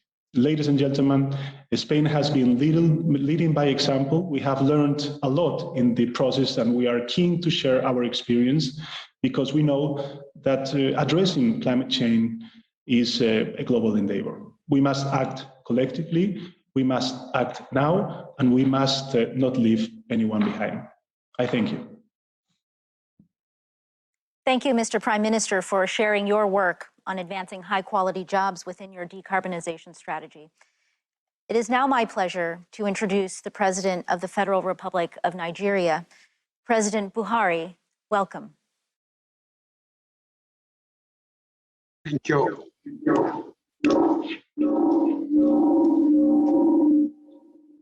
Your Excellency, President Joe Biden, Head of State and Government,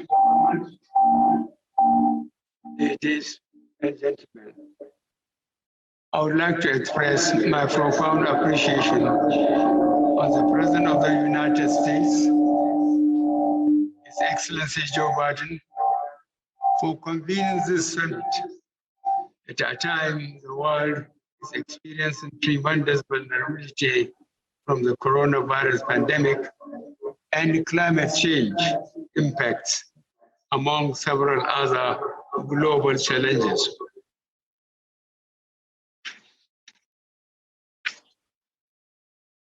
The issue of climate change has taken the front burner globally, as its effects can be seen and felt all around us, ranging from increased atmospheric temperature to irregular rainfall patterns, as well as sea level rise owing to the melting of glacial ice.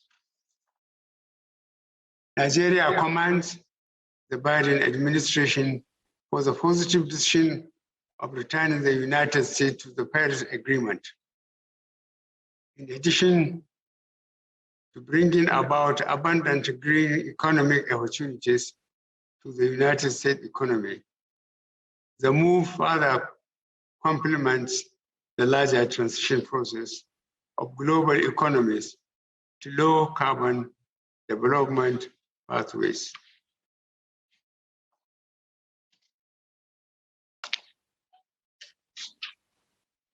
This summit would indeed prove instrumental in galvanizing high-level political support for the implementation of the Paris Agreement and its cut-wise rule book, as well as inviting more countries and stakeholders to take more climate-oriented responsibilities.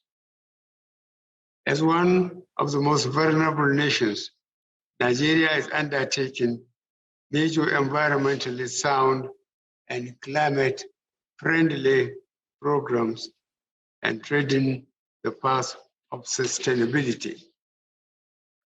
Since ratifying the Paris Agreement in 2016, Nigeria has rolled out several policy enablers, set up institutional frameworks to cut emissions by 20% unconditionally and 45% conditionally, with international support by 2030. Nigeria is convinced that through net zero transition, tremendous prospects are available for job creation and other economic benefits. We are expeditiously implementing programs that stimulate gradual transition away from the use of wood stoves to kerosene, liquefied natural gas, biogas, and electricity. The immediate effects include healthy competition among private sector players, leading to higher productivity, employment, and faster service delivery. In the agricultural production and supply chain sector, we are targeting improved efficiency and productivity through the provision of accurate and timely weather forecasting to farmers, supply of drought-tolerant and early maturing crop varieties, and promoting empowerment towards the diversification of sources of livelihoods. Beyond ending gas flaring by 2030, the oil and gas sector has undertaken steps for diversification, risk management systems, insurance, hedging, research and development, and energy crisis planning. The Nigerian government in 2017 launched the Green Bond Program as part of its commitment contained in the Paris Climate Agreement signed on September 21st, 2016. The overall outcome of the highlighted actions have translated into food supply sufficiency, improved nutrition, less hunger, increased employment, more jobs opportunities, better livelihoods, reduced poverty, decreased vulnerability to health challenges, and higher quality of life. Excellencies, Nigeria calls on countries to embrace circular economy and sustainable production and consumption models in order to expedite attainment of the long-term goals of Paris Agreement. I wish Your Excellencies to reiterate Nigeria's commitment to galvanize the relevant stakeholders for climate action and our readiness to extend support to regional, continental, and global multilateral processes for the attainment of the lofty objectives of the Paris Agreement.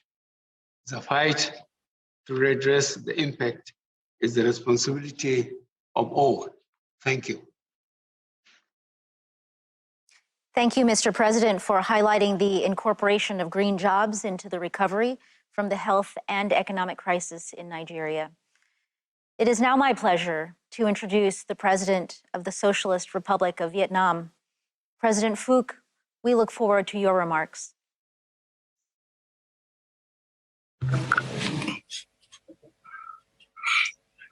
The Honorable Joe Biden, President of the United States of America, Excellencies, Presidents, Prime Ministers, ladies and gentlemen, I thank President Biden for inviting me and other leaders to this very important summit. I commend the United States' return to the Paris Agreement. I believe that the renewed leadership and strong commitment that President Biden espoused during the opening session, combined with our shared efforts, will lead us on the path towards achieving the goals of Paris Agreement. Mr. President, ladies and gentlemen, climate change is undoubtedly a major existential crisis for many countries and to our planet. In Vietnam last year alone, extreme weather has taken hundreds of lives and reversed decades of progress in poverty reduction. The Mekong Delta, our rice bowl, and the home to more than 20 million Vietnamese, is suffering immensely from rising sea level, especially towards the end of this century. Mr. President, ladies and gentlemen, transitioning to a green net zero emission economy is an inevitable trend and imperative to limiting global warming to 1.5 degrees Celsius. This is a challenge, but will also bring about huge opportunities and benefits, including jobs, ensuring energy security, and enhancing economic competitiveness and sustainability. Vietnam resolves to follow this path. At the same time, we need a suitable roadmap for developing countries where much hardship remains. Accordingly, I wish to highlight the following points. First, transition must be just and inclusive. It must ensure equal access to opportunity, benefits, place the people at the center, and leave no one behind. It must especially be supported by the people, businesses, and scientist communities. Second, developed countries must continue to take the lead in emission reduction commitment while giving greater concrete support to developing countries, including Vietnam, in financing, in new technology development, in high quality and efficient infrastructure, and in job creation. We welcome and hope to receive the assistance from the U.S. International Climate Finance Plan and other international financial arrangements, including from international companies and corporations. Third, the pursuit of climate goals should be compatible with each country's conditions, including the need to alter their lifestyles, their modes of production, and their work. This endeavor must be integrated into national development strategies and plans. Each country must itself make efforts and make good use of international aid and resources. There need to be national mechanisms for oversight and evaluation of implementation to improve the ability to recover. Vietnam is a developing country. Our industrialization has only truly begun 3 decades ago, yet we make every effort to contribute to the global action.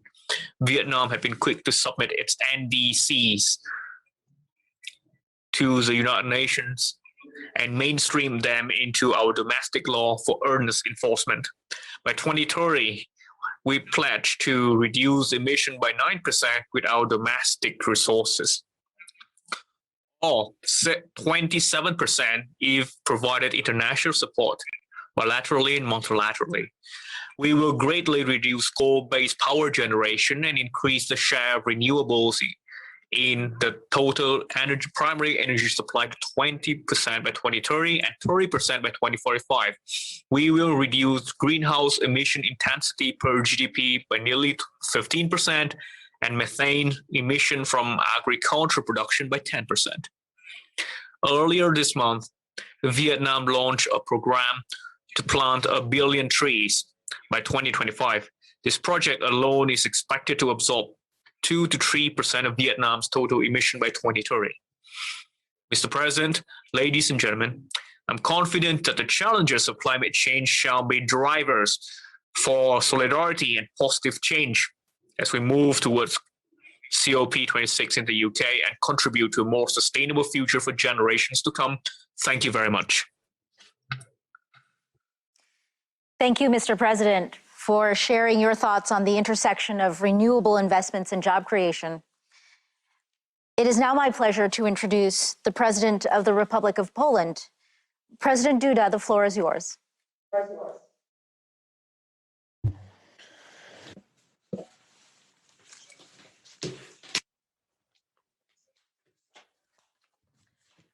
Distinguished President Biden, Excellencies, ladies and gentlemen, presidents, prime ministers, secretaries of state, advisors. First and foremost, let me start by thanking President Joe Biden for inviting me to the summit. Poland plays a very active role in the global climate policy. Let me just mention that it was with huge reduction surplus of CO2 that we managed to accomplish the commitments on the Kyoto Protocol from 1997. This surplus was the assumption of 6% reduction, and in our case, we managed to reduce by as many as 27% because the reduction was 33. 3 times Poland hosted climate COP conferences. In 2018, at COP24 in Katowice, we developed under the Polish leadership the Katowice Rulebook, as well as the Solidarity and Just Transition Silesia Declaration. This paved the way for the adoption of the Paris Agreement and allowed to enhance the importance of human dimension in the spirit of the principle that nobody should be left behind. The momentum given by Poland at COP24 has contributed to the European Union becoming the first global economy to adopt the goal of climate neutrality by 2050 and to further decrease its emissions by 2030 by at least 55%. Poland participates in these ambitious efforts. We are also pleased that a number of states have followed in the EU's footsteps. Let me mention that climate is the subject to which the 3C States Initiative attaches great importance. Poland is part of the 3C States Initiative, like other Central Europe countries located between the Baltic Sea, the Black Sea, and the Adriatic Sea. In recent days, I talked to the presidents of Slovenia, Mr. Borut Pahor, Lithuania, Gitanas Nauseda, and Bulgaria, Rumen Radev, who currently holds the presidency of the 3Cs initiative. In the 3Cs region, it is clear to us that we have to implement an ambitious climate policy based on the principles of just transition, taking into account the realities of our countries and the welfare of our societies. This is a challenge, especially there where there is a need to conduct deep economic changes, including the possible closing down of certain industrial sectors, such as coal sector. These are very serious challenges for states such as Poland or Bulgaria. The climate policy is going to be the subject of our discussions during our meeting in July this year, during the summit of 3Cs in Sofia, the capital city of Bulgaria. Let me stress, however, that all of us acknowledge climate goals set by the European Union, and all of us have ambitions to implement them. Ladies and gentlemen, by pure political declarations, we're not going to change the reality. That is why Poland plans to build a new zero-emission energy system over the next 2 decades, thanks to which the share of coal is going to drop from the current 70% to as little as 11% in 2040. This is not only an answer to the agreements within the European Union, but first of all, this gives the response to the expectations of the new generation of Poles, the young generation. This week, I met the Youth Climate Council, which brings together young representatives of NGOs in Poland who fight for natural environment and climate protection. They expect the implementation of ambitious climate goals, and at the same time, they are fully aware of the fact how difficult this road is. And perhaps I'm even more satisfied to communicate to you, ladies and gentlemen, that yesterday, in Poland, in our country, we entered into an agreement after a long social dialogue between miners, coal miners, and representatives of the Polish government. This agreement respects phasing out coal from the production of electricity by 2049. I believe, ladies and gentlemen, this is a huge success of the social dialogue that we've been having in Poland. This is also a great and ambitious plan for the future. If we consider that today, coal to produce electricity in Poland is about 70%. Therefore, Poland will build a sustainable low-emission energy mix based on nuclear and renewable energy, as well as gas. Unless we apply all available technologies, the transformation of our energy system will simply not be possible. Polish-US agreement on the development of the Polish civil nuclear power program dated October 2020 confirms our ambitions. It highlights the importance of international cooperation in the field of energy and climate policy. We should therefore coordinate international research and development efforts to create a critical mass of affordable technologies, innovative technologies, which are also price affordable. We should also think how central banks in our countries can support energy transformation in line with the principle of technological neutrality. A climate-friendly transition provides a huge opportunity also for our citizens and all sectors of our economy. That is the reason why Poland has placed electromobility in the center, both in public as well as in individual transport. It offers a powerful chance to develop our industry and to create new jobs. Already now, we are the biggest exporter of e-buses in the European Union, with a 46% share in the European market recorded last year. Furthermore, Poland has become a European leader in the production of lithium-ion batteries. We are ambitious also in the sector of individual transport and plans to phase out combustion engines, which I believe will open up a vast potential for cooperation on both sides of the Atlantic. We also attach considerable importance to mitigation.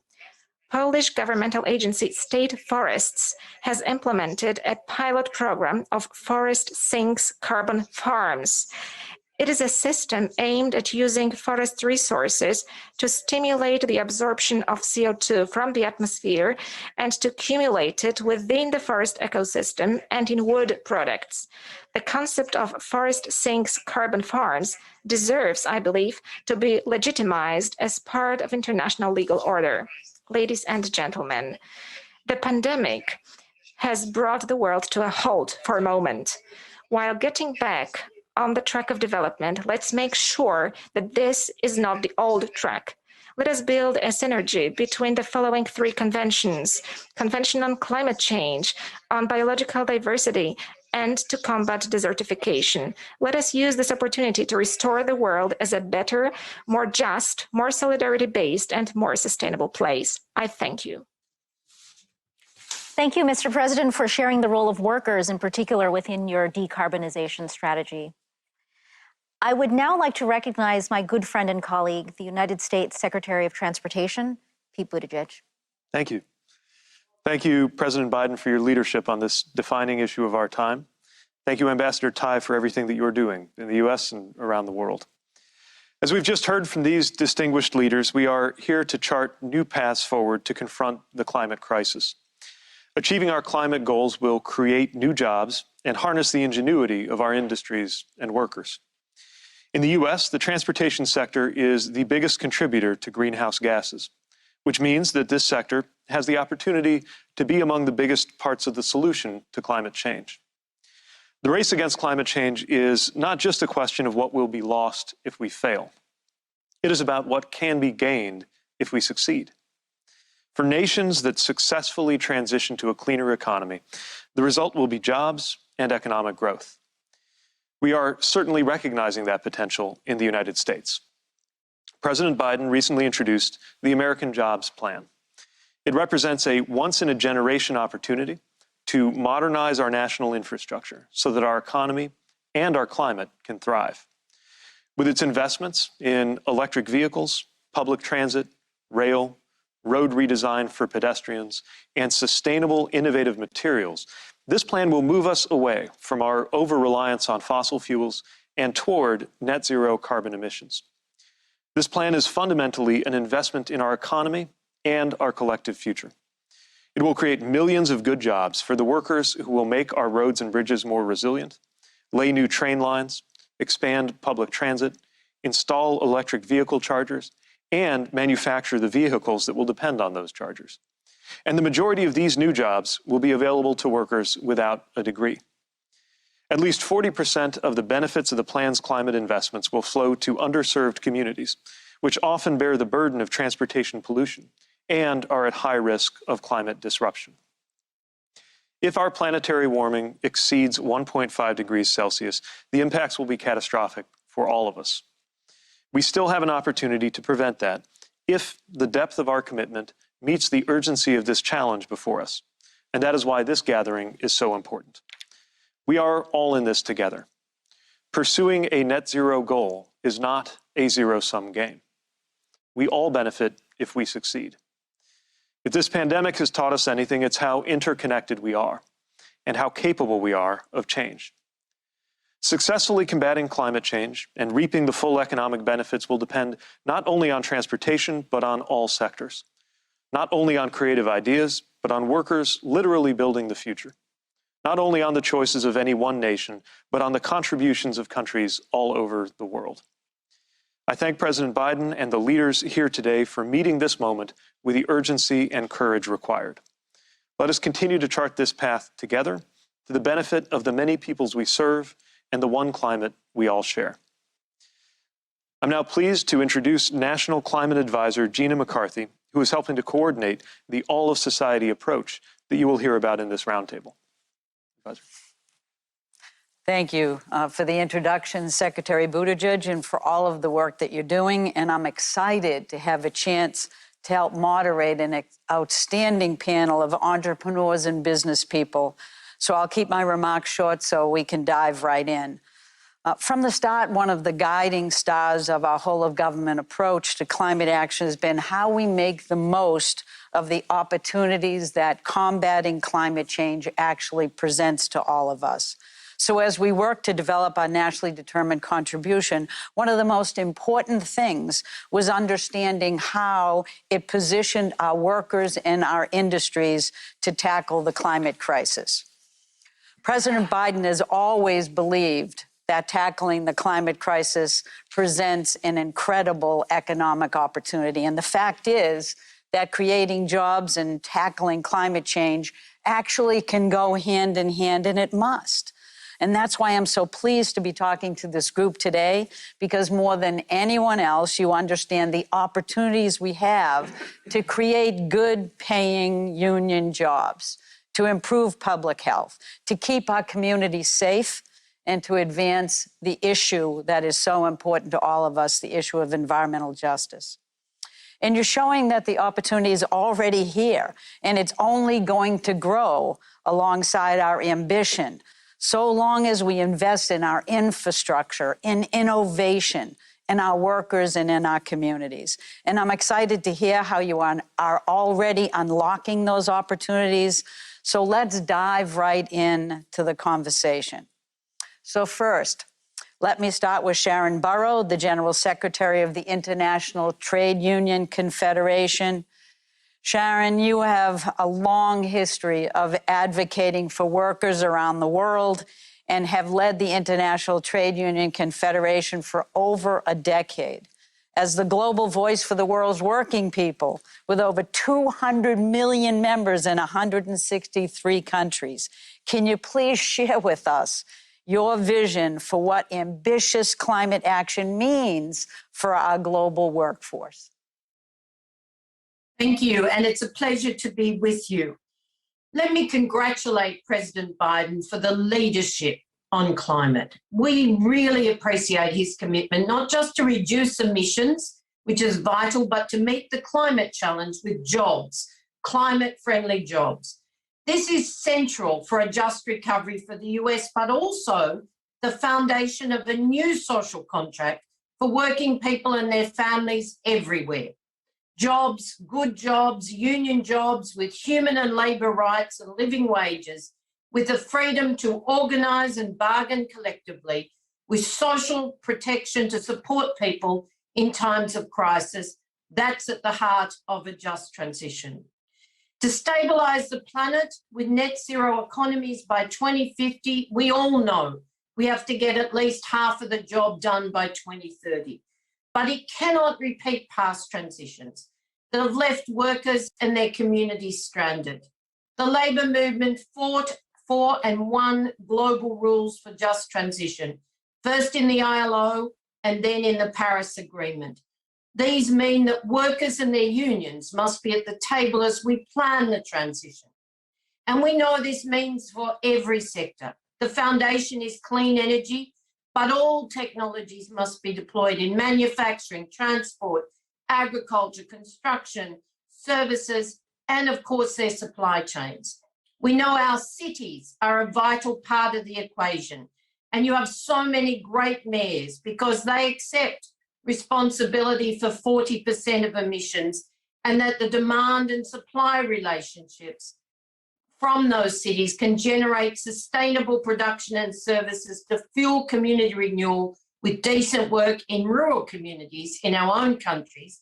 And if global trade is reformed to meet the same sustainability standards with human and labour rights and compliance respected, indeed, around the world. As the Danish Prime Minister said, a good example of that right there in the US is the framework agreement between NABTU and Ørsted, a Danish wind company. It will secure good paying jobs and training for hundreds of thousands of US workers. It's a great example of just transition in action. Europe, led by agreements with employers and unions in Germany, Spain, and other nations, are committed to a Green Deal with just transition, underpinned by a social pillar of rights. Canada, Scotland, New Zealand, South Africa, Kenya, Senegal, Ghana, and many others are amongst those with examples of agreements or social dialogue towards a just transition that will actually get the job done. This must be the case everywhere if we're to leave no one behind. But the good news is that for every dollar or euro or unit of currency invested in climate transition, there are jobs. 10 jobs in renewable energy generates 5 to 10 jobs in the supply chains, and up to 3 times that in economies where good wages are spent by those workers and their families. And if the pandemic has taught us anything, it's that we also need resilience, and care is vital to that. Healthcare, aged care, childcare, and education. There are even more jobs here as we build livable, caring communities. We have the technology. We have the finance to get the job done. And if we share it with developing countries, on top of vital debt relief, if every dollar of investment has an ESG lens, we will win the race for a just recovery and a sustainable future. But we need both ambition and the commitment on display here to a just transition with social dialogue in all those NDCs as we head towards the COP in Glasgow this year. I leave you with this commitment from the union movement. There are no jobs on a dead planet. We will work with everybody to build good jobs on a living planet. Sharon, that was incredible. Your passion is infectious. So next, let me go to Brett Isaac, the CEO and co-founder of Navajo Power. Brett, Navajo Natural Resources have powered and will continue to power the growth of the American West. This administration is committed to empowering tribal leaders in our collective efforts to tackle the climate crisis. So how has Navajo Power envisioned tribal community-powered climate solutions?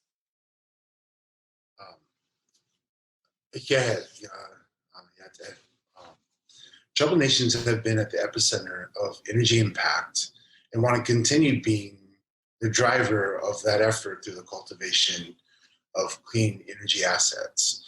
As a developer of large-scale utility projects, Navajo Power envisions creating the opportunity to take those workforces and economies that were so crucial to advancing America's growth and re-engaging them in a new energy economy to advance clean energy growth needed to address climate impacts.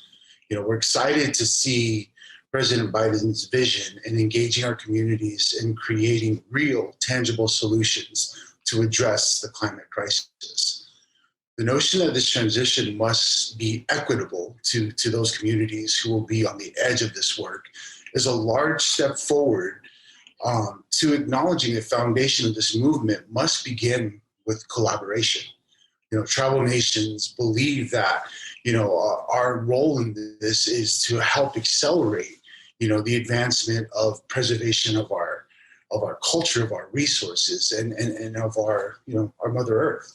So the idea behind what Navajo Power wants to do is create the platform that's going to be the spark needed to accelerate the recovery and advancement of tribal economies.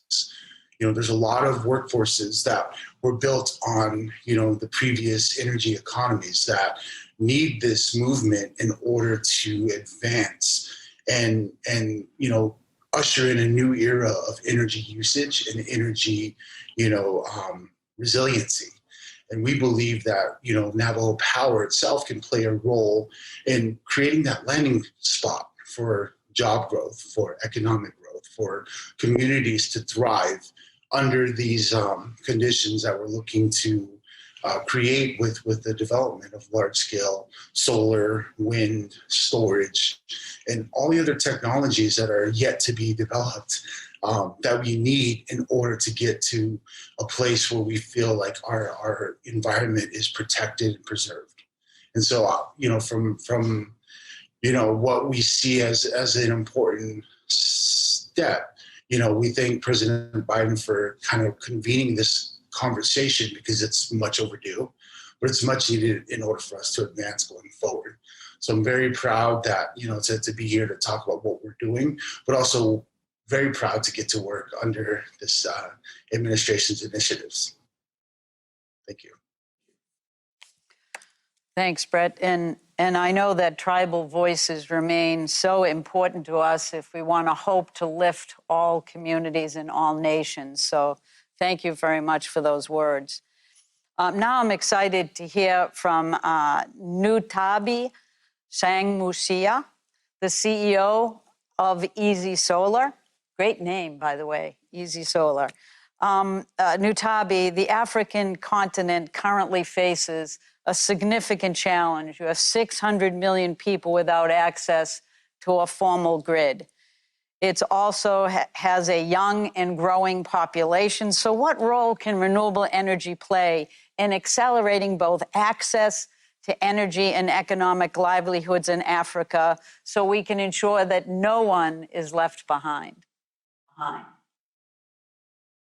Thank you so much, President Biden and Gina McCarthy and your administration for convening this summit and for having me here. As a young African woman, I'm incredibly grateful for this platform.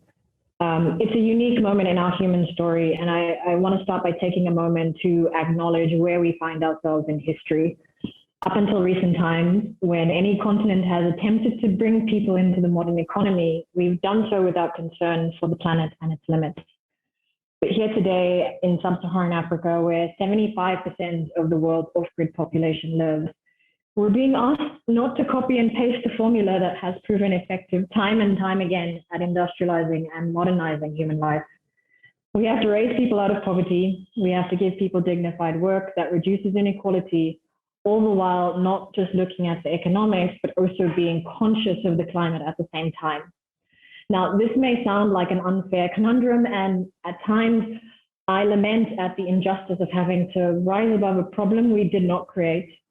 But I do believe it's a unique opportunity to look forward rather than backwards, to challenge the status quo and say economic development does not have to be dirty.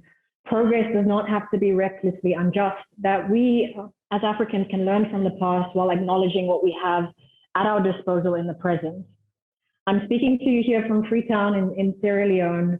My company, Easy Solar, operates in West Africa. Our focus countries have some of the lowest rates of electrification in the world. When we first started operating 5 years ago in Sierra Leone and Liberia, it was as high as 95% of the population without power. And I mean being without power in so many more ways than one. The vast majority of people who are off-grid in Africa are based in rural communities with limited access to economic opportunities. If current trends continue, 100 million youths will be entering the African labor market, will be unemployed by 2030. This is important to me personally because I'm one of the fortunate young ones. Power only went out a few nights a week in my home when I was growing up, and I was lucky enough to have access to economic opportunity. But we cannot let Africa's future rest on luck and good fortune. And thankfully, we don't have to. And here's where my optimism comes in. Easy Solar, along with many others in the off-grid sector, are bringing power to people where they are. We're going all the way to the last mile and doing so by employing people who are from those communities. In short, we're building power from the ground up. Off-grid solar companies across Africa and many grids are already employing as many people as traditional utility power sectors in some of the more developed markets in Africa. We heard earlier today from President Kenyatta. In Kenya, decentralized renewable energy companies are directly employing upwards of 10,000 former workers, the majority of which are based in rural areas. This figure is comparable to the number employed by the Kenyan state utilities. And here in West Africa, Easy Solar in just 5 short years has created job opportunities for 800 young and passionate people who want to contribute positively to their communities. And beyond the direct employment that we create, access to electricity generates broader economic activity. Some estimates put it as high as 5 times as many non-energy productive use jobs are created through access to electricity. So yes, we are at a unique moment in history, but we have so much more at our disposal now, and I think we can do it differently. We can power communities while providing access to good work without the negative impacts of carbon emissions that has characterized mass electrification in so many other parts of the world. I haven't spoken about it much, but I want to close off by saying I do believe there is a role for utility scale power, but we cannot overlook that decentralized renewable energy is a major part of the equation. We need firm commitments from government and the financial community to deploy the $11 billion in funding the off-grid sector needs to accelerate access to energy and economic opportunity at scale. We need to mainstream these solutions that will be a major part of wiping out energy poverty in Africa, while providing a generation of young people with good work without harming the planet. I hope you'll join me and the rest of the sector, very excited about what we're doing in expanding the good work that has already been done to leave no one behind. Thank you so much. Nutabi, thank you so much. I think young people everywhere in the US and across the world have made a vast difference in pointing out the need for urgency around climate, but also bringing such fresh energy to the table and ideas. You're right, we have to look to the future and it's yours. And we have to play our part, so thank you for that. Now let's turn to George Oliver, the CEO of Johnson Control. Hi, George, it's good to see you. George is chairing the Energy and Environment Committee at the Business Roundtable, and he's also leading Johnson Controls, one of the leading companies in the sustainable building space. George, how do you see the outlook of business on strong climate action, and what role can buildings play in tackling the climate crisis? Yeah, thank you, Ms. McCarthy, for leading this great discussion. And thank you, Mr. President, distinguished leaders and members of the cabinet. It is truly an honor to be here today. It is clear from the previous panelists that there are opportunities in communities, large and small, as we take action on climate, and there is a need for training to fill the good jobs being created. In my role as chairman and CEO of Johnson Controls, a global leader in smart, healthy, and sustainable buildings, we're eager to drive harder and faster to cut the 40% of greenhouse gases that come from buildings. The good news is that when we do that, the upgrades pay for themselves because we are cutting energy waste. I also have the honor of chairing the Business Roundtable Energy and Environment Committee. In working with over 200 of America's largest employers from all sectors of the economy, I can tell you the CEOs recognize the threats posed by climate change. Business Roundtable members believe the risks are real, they're increasing, they are costly, and they may be irreversible. As we look ahead to COP26 in November, we have the chance to implement smart policies that ensure that all communities and workers benefit from reducing carbon emissions. Business Roundtable believes that a comprehensive market-based policy can spur innovations, ensure equity, and help avoid the worst impacts of climate change. Importantly, Business Roundtable knows that business and government must work together and lead by example to meet the scope of the challenge. In fact, the vast majority of Business Roundtable CEOs have pledged to reduce their emissions, with nearly half committing to achieving net zero emissions in their companies by 2050 or sooner. At Johnson Controls, sustainability is our business. We committed to achieving net zero carbon before 2040 and announced science-based targets for 2030. We are proud to be ranked among the 100 most sustainable companies globally. President Biden called for 4 million buildings to be revamped. Absolutely. At Johnson Controls, we know that that can be done, and we would be foolish not to do so because inefficient buildings are a climate hazard and because money is wasted right along with energy. Working with our customers, we've cut emissions more than 30 million tons, and we have saved them $6 billion. And we guarantee the results, since we are confident substantial savings will be achieved. With digital technologies like our OpenBlue platform, we are creating not only efficient, but net zero buildings, campuses, and whole communities. So we think it is clear, driving sustainability and tackling climate change is a collective effort. At the Business Roundtable and Johnson Controls, we know that when we take this challenge on, we will cut emissions and cost, create good jobs, and build resilient, healthy infrastructure. Mr. President, we are ready to get to work. Thank you. Well, George, thank you. It's incredible to have the Business Roundtable and your voice so powerfully partnering on this issue with us. And it means a lot, as well as your leadership at Johnson Controls. It's quite inspirational. Next, let's hear from Roxanne Brown. Hi, Roxy. It's good to see you. Roxanne is the International Vice President of the United Steelworkers. The United Steelworkers represent almost 1 million American workers in manufacturing and transportation and buildings and many other critical parts of our economy. Roxy, what can governments around the world do to ensure that we put workers right square at the center of our transition to clean infrastructure? Thank you so much for the question, Gina, and it's so great to see you, and also great to see you as well, President Biden. It's an honor to join this summit on behalf of the 850,000 members of the United Steelworkers Union in the US and Canada. And we really commend the Biden-Harris administration for actively seeking out the voice of labor in this really important discussion. And I would say that is the first part of my answer. Governments around the world can ensure that workers are at the center of a clean energy infrastructure by simply making room for us at the table, like you did today. Oftentimes, policymakers form ideas about what they think is essential for workers in a particular state, industry, region, province, or country. But really, only workers can best answer the question of how a net zero economy includes us. And I urge leaders around the world to engage in earnest and honest conversations with workers and unions as policies are being formed, and to understand that workers are key allies in shaping and moving policy and should not be an afterthought.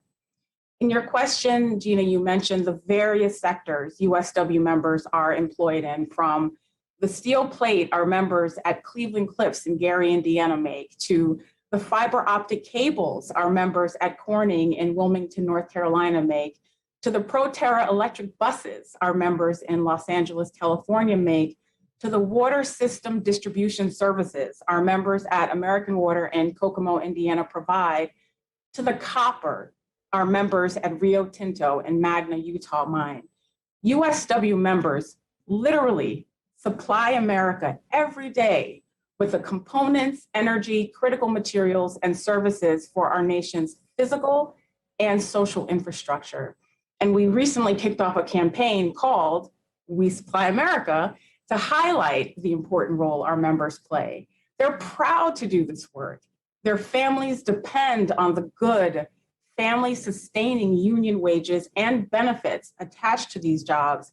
And communities all across this country depend on the tax base those jobs provide to help fund our schools and libraries. We must strengthen our domestic manufacturing base and support its critical workforce here at home to manufacture the next generation of these technologies. In addition to expanding and sourcing from the domestic supply chain right here, with the right policies, we can incentivize industry to decarbonize and maximize energy efficiency by investing in technologies like carbon capture, direct air capture, renewable biomass, and combined heat and power. These are all ways to ensure that workers will be at the center of US clean energy infrastructure. And I have to say, we strongly agree, President Biden, that the American Jobs Plan is a once-in-a-generation transformational type of investment. We are ready to help pass policies like the Protecting the Right to Organize Act that will help make the new jobs of the clean energy economy family and community sustaining union jobs. We are ready to support you in helping advance and revitalize existing industries, putting workers at the center of those solutions, and build an even stronger manufacturing and energy base for generations to come. Our sleeves are rolled up, mine are, you just can't see them. Our boots are on the ground, and we are ready to go. Thank you so much. Thank you. Sister Roxy never fails to supply the right words at the right time. And thank you so much. Union, not labor, union. Union, there you go. I want to just say that these unions have not just a place at the table, but we're listening. And President Biden is making sure of that. So thank you so much, Roxy.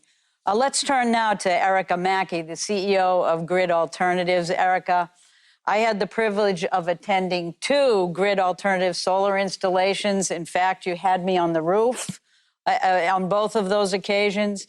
And I talked to the job trainees learning solar skills while they were installing solar in low-income communities and communities of color in Los Angeles and Washington, D.C. So how does Grid Alternatives work illustrate how clean energy can be beneficial to all individuals and families in every community? Thank you, National Climate Advisor McCarthy. You were awesome on a rooftop. President Biden, Secretary Kerry, dignitaries, thank you for having me. Grid Alternatives' mission is to build community-powered solutions to advance economic and environmental justice through renewable energy. For the past 20 years, Grid Alternatives, the nation's largest nonprofit solar installer, has been working with communities most impacted by economic and climate injustices to bring the benefits of clean energy and jobs to all families and individuals. We will not achieve a renewable energy future without addressing the systemic injustices that have disproportionately impacted people of color. The benefits of renewable energy, clean air, long-lasting careers, lower energy bills must not be limited to the privileged. Yet, low-income communities and communities of color are usually left out of the conversations about our clean energy future, and I applaud the administration for the Environmental Justice Council.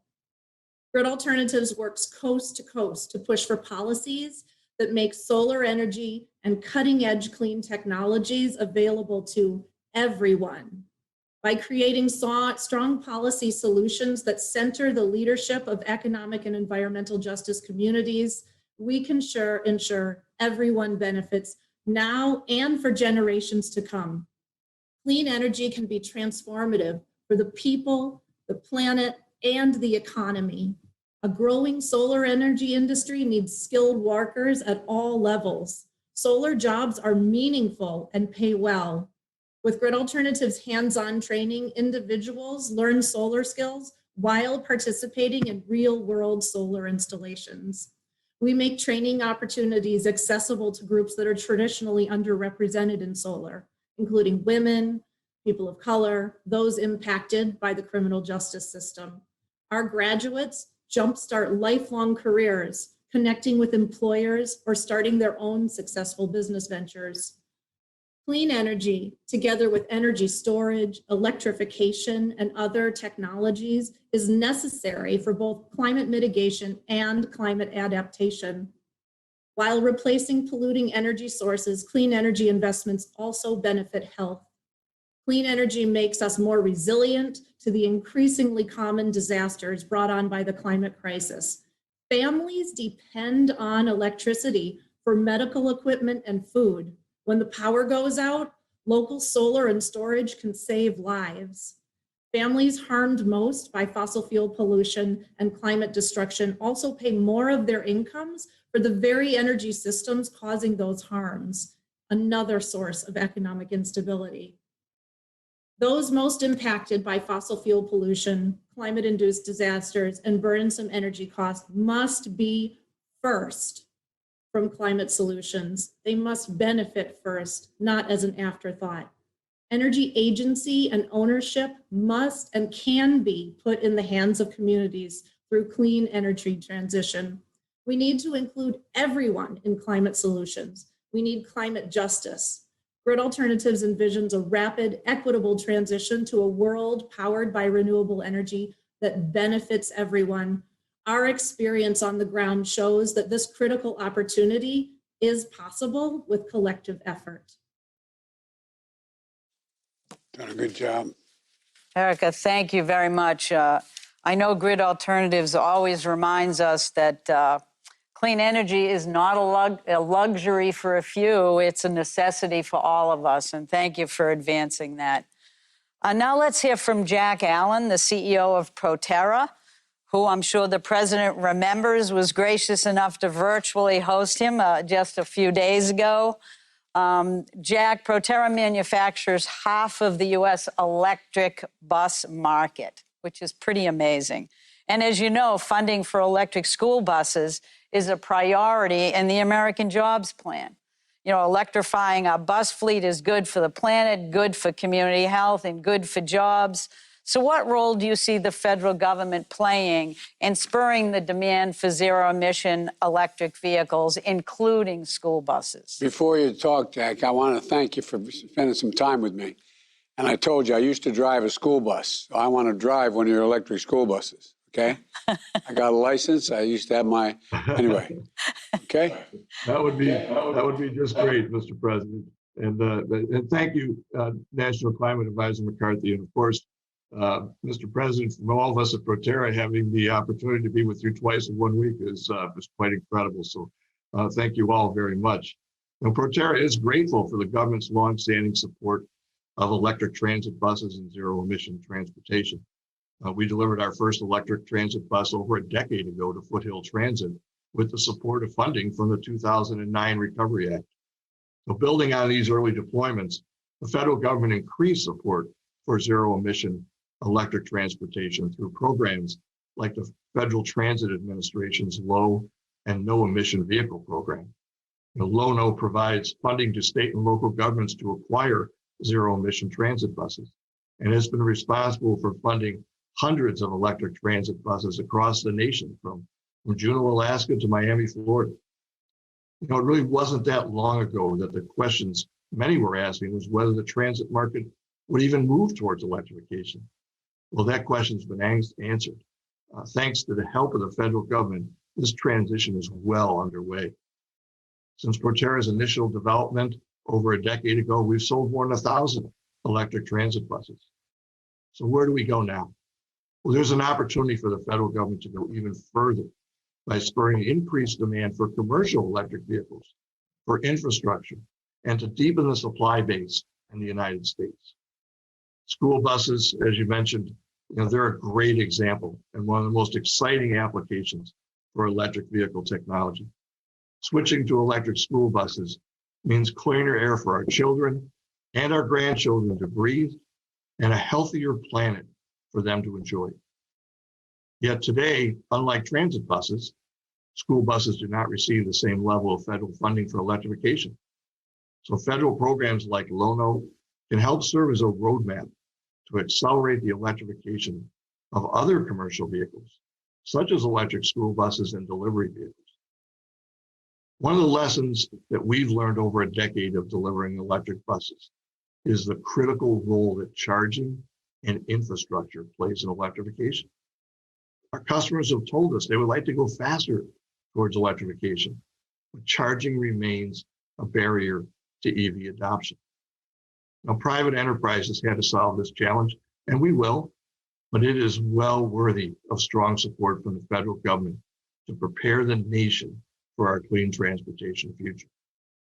This includes convening public-private partnerships on charging infrastructure between the government, companies like Proterra, the fine union organizations that are represented at this summit, and electric utilities nationwide.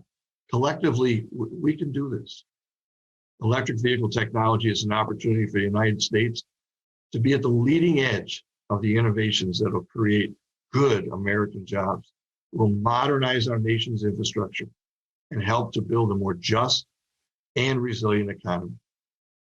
With over 600 employees nationwide, including, as Roxanne said, many represented by the United Steelworkers, we've experienced firsthand at Proterra. We believe the technologies that we need to meet global demand for zero-emission transportation can and must be built right here in the United States, including cell manufacturing. Well, thank you for the opportunity to be with you today. Well, what a wonderful thrill for all of us at Proterra. Thank you. Thank you. George, thank you. Thank you for all of your commitment to our kids and to our cities and making the air cleaner. As a grandmother of 3 young kids, I very much appreciate it. So thank you for that. And I think, Mr. President, as you know, your American Jobs Plan is going to go all in on building the charging infrastructure that we need. That's going to allow George to expand his business and all of us to. The guy's going to build it we're about to hear from.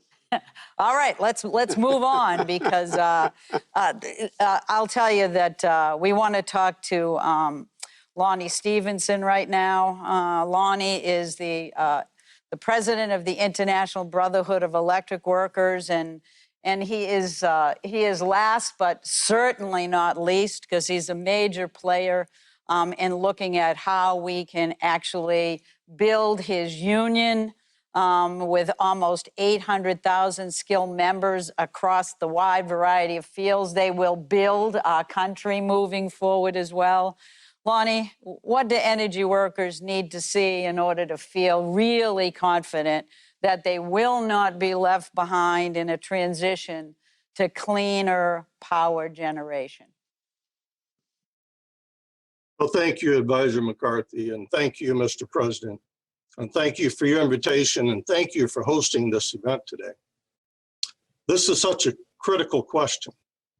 As you've made clear again and again, fighting climate change isn't just about cutting carbon emissions, but creating good jobs. And creating good jobs means, above all, creating union jobs. As the president of the largest energy union in all of North America, my members work in every sector that's out there, from coal and gas to wind and solar, from nuclear and power transmission and delivery. These are good union jobs, jobs that are the foundation of a strong middle class and healthy communities. It's folks like my members that are leading the clean power revolution. Keeping them at the center of the clean energy industry requires lawmakers and regulators to take some key steps. First, we must tie all federal clean energy investments, from direct infrastructure spending to tax credits, to strong labor protections. Protections like prevailing wage laws, which promote higher incomes, safer work sites, and increased productivity. Protections like Buy American provisions that make sure the push for zero carbon energy results in more domestic and manufacturing jobs, such as those that would be created by the production of HALEU fuels that are needed for the next generation of nuclear reactors. Mr. President, I know that you've laid out an ambiguous plan to build a massive network of electric vehicle charging stations with journey-level electricians who are certified by the Electric Vehicle Infrastructure Training Program. That means hundreds of thousands of good new union construction and manufacturing jobs. And protections like stronger collective bargaining rights that give all energy workers the right to freely join a union. Many existing energy jobs are good jobs for one reason, and that's because they are union jobs. But the truth is, not enough solar, wind, and other renewable power are union jobs. That's why passing the PRO Act is so important. This legislation would make it easier for workers to exercise their right to join a union of their choice, and harder for the employers to interfere with that right. I know that you support that, Mr. President, and I hope the U.S. Senate will move on it soon. We also need local hire requirements that's tied to all projects that receive federal investment. These provisions increase racial and gender diversity in the energy and construction workforce. They open the doors to good-paying union careers and secure that jobs go to those who need them the most, bringing a measure of environmental justice to communities that have paid too high a price through pollution and discrimination and now suffer from years of disinvestment. Finally, as important as solar and wind are, we must invest in all forms of carbon-free energy technologies, such as carbon capture, hydrogen, and nuclear. This isn't just good for the environment, it's good for the economy and for jobs as well. For example, IBEW members operate or maintain over 90% of the U.S. nuclear fleet, and nuclear power plant operators are among the highest hourly wages in the United States. That's the power of a union contract. We also need to support building out our modern grid. That means doubling the transmission capacity. That means smarter neighborhood distribution systems, all interconnected by 21st century network of fiber optics. And that can double as the country's consumer broadband network. That's not only the backbone of a clean economy, it's a surefire way to create more skilled union jobs. The current energy transition can be a win for the climate and a win for jobs, as long as lawmakers commit to implementing labor protections that ensure new energy jobs are good union jobs. This is a once-in-a-lifetime opportunity to build our economy back better. And the men and the women of the IBEW are ready to get working, that our nation, we can move into the clean energy future. Thank you again for the opportunity. Thank you, Lonnie. Thank you so much, Lonnie. And I know that between you and your 800,000 skilled members, we are going to make it in America. So I'm very excited. And Mr. President, I'm sure you'll agree this was an incredible panel.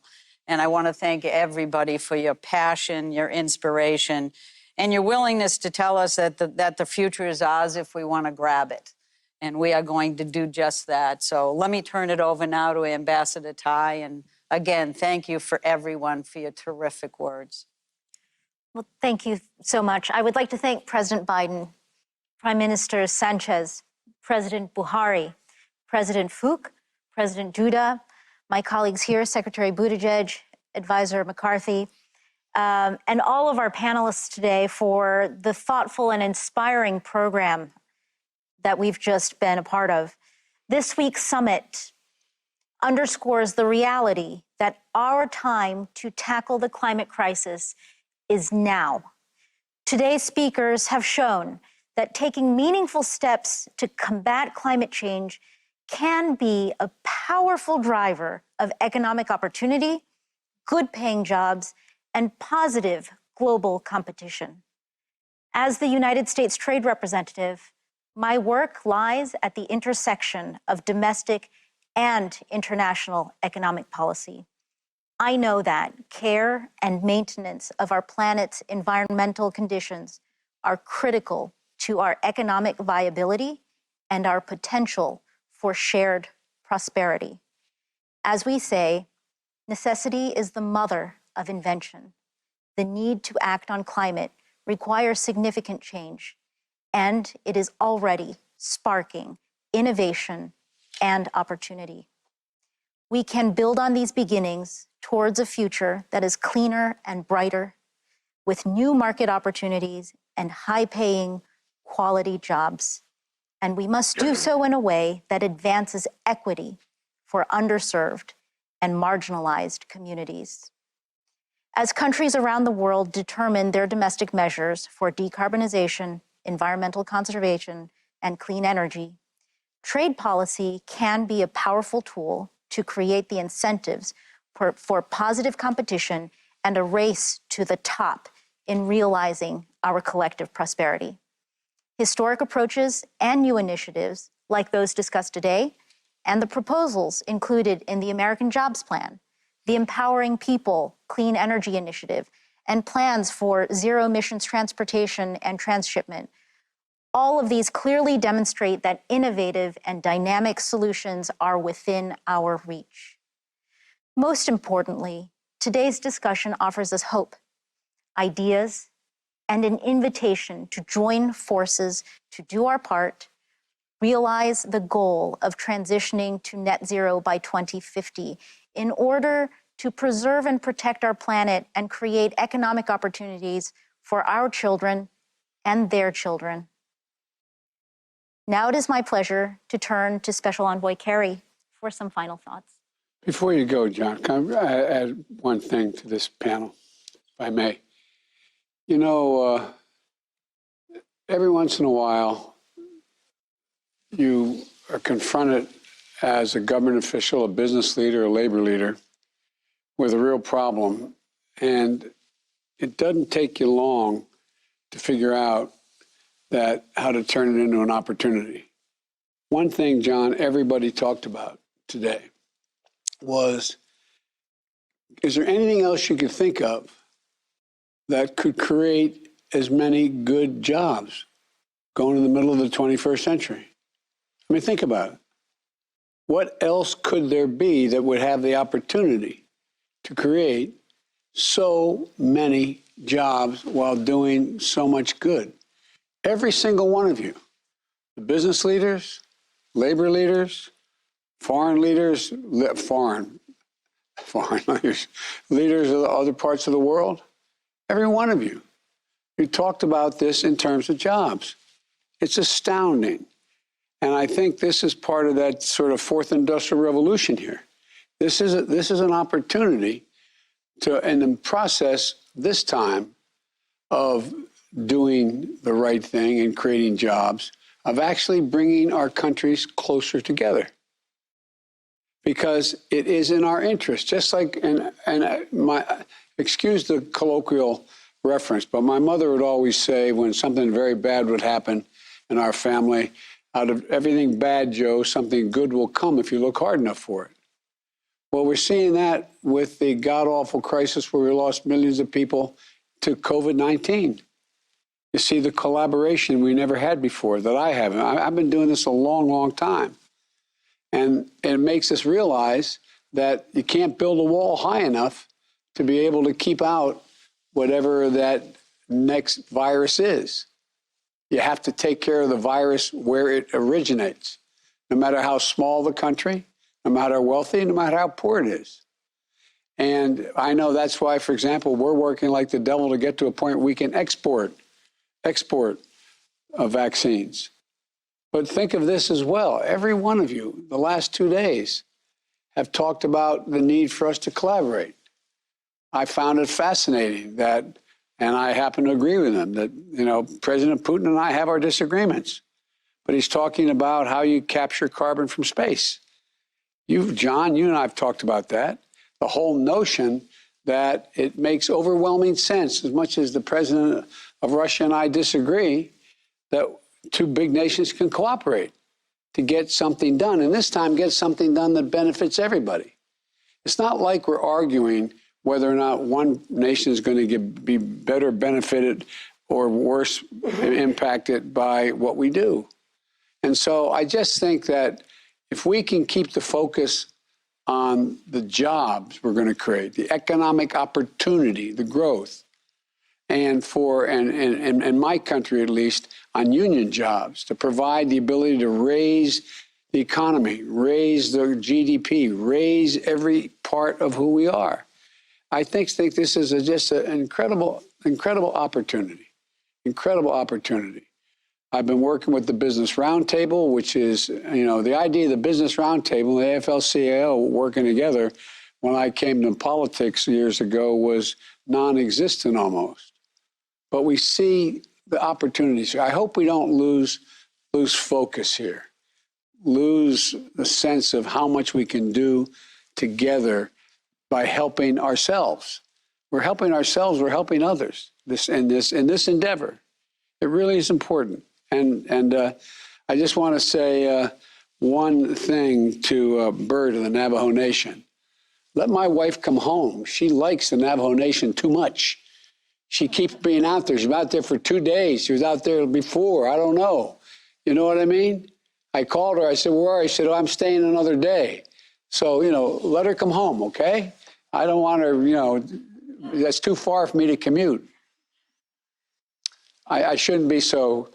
But anyway, look, this is about what we can do together. And I'd be remiss if I didn't say, I don't consider you're all giving me a lot of credit for convening this. I wouldn't have convened this had I not had the overwhelming help, support, and initiative from former Secretary Kerry, my good friend. He feels this in his bones. This is to him something that is consequential, and he knows a lot about it. So you're going to continue to see a lot of all of us here. But anyway, I just want to thank you, John, before this panel got shut out, because and by the way, first person I went, I got in trouble because was Biden really going to do something about the environment? First person I went to was to Lonnie Stevenson, IBW, because I'm so sick and tired of people talking about how we get this done and don't care about jobs. And it was Lonnie who stepped up, and labor stepped up, and business is stepping up. So I want to thank you. Okay, sorry, John, for being so colloquial, but thank you. Mr. President, thank you. Thank you for your personal comments, but more importantly, thank you for your leadership, because we wouldn't be here without you having had the courage and the readiness to take this on and tackle tough issues. If I may, I just want to thank Ambassador Tai, and I want to thank Secretary Buttigieg and my cohort, my colleague from Massachusetts, Gina McCarthy. Mr. President, it is your vision that set out to convene this summit, not 100 days into your presidency. And I want to thank you for demonstrating your deep commitment to action, for bringing together so many essential voices that have been as articulate as any I've ever heard, all of whom want to do the same. And they all understand, as you have said, Mr. President, this decade, these next 10 years are the critical years. The scientists have told us unequivocally that we have about 10 years now to make the critical decisions and implement them that will avoid the worst consequences of the climate crisis. You said this, and that's why we're here. This has to be the decade of decision. This is the period of time. Why? Because only if we reduce sufficiently in this decade can we keep alive the vision of 1.5 degrees, and can we achieve 2050 net zero. So, Mr. President, as we approach the end of this summit, this Leaders Summit on Climate, let me again thank all of the leaders and participants who have joined us over the past few days, as well as those who are tuning in at home and all over the world. We're deeply appreciative. We're very, very grateful for your partnership, all of you, all of the countries represented here. We are going to continue these conversations over the course of the next months. We have 6 months plus to Glasgow.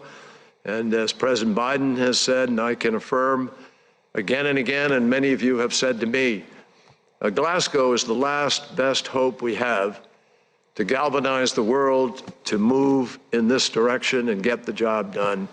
And what President Biden and all the rest of us hope this summit has done is shown, particularly in these last two panels, this is a plus. This is an economic bonanza. This is an opportunity to have the greatest beneficial economic transformation since the Industrial Revolution, and we've learned a lot since then. So we will continue on the road to Glasgow at the direction of President Biden. Mr. President. Well, John, thank you. As we close this historic summit, I want to take a moment to thank the world leaders and all the participants from around the globe who have joined together to confront the existential threat of climate change. There's no threat like it. Over the last 2 days, I think we made some important progress. And in the spirit of increasing efforts to address climate change globally, we're launching an initiative to help developing countries strengthen their climate efforts while achieving their development goals. And that's going to mean money. Yesterday, I announced the United States made a new commitment under the Paris Agreement to cut our emissions by 50 to 52% by the end of this decade. And we'll get there by investing in American workers, American jobs, American infrastructure, and building a stronger and more resilient economy. We also welcome the ambitious targets announced this week by two great partners. My good friend, the Prime Minister of Japan, Prime Minister Suga, announced that Japan will cut emissions by up to 50% below the 2013 levels, almost doubling their current target. Prime Minister Trudeau, another good friend from Canada, will reduce emissions by as much as 45% below the 2005 levels. These announcements came on top of a demonstrated leadership and strong existing targets set by the European Union and the United Kingdom.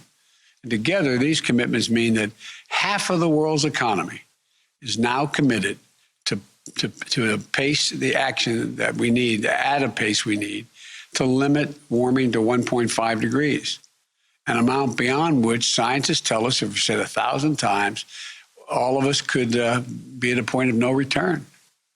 We also heard encouraging news, announcements from Argentina, Brazil, South Africa, and South Korea.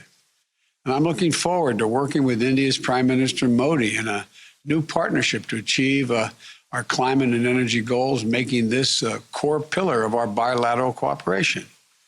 And the commitments we've made must become real. Commitment without us doing it, it's just a lot of hot air, no pun intended.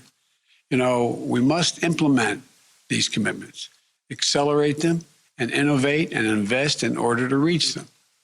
And we need to work together, once again, to build a clean energy future that delivers good jobs and overcomes the threat of climate change.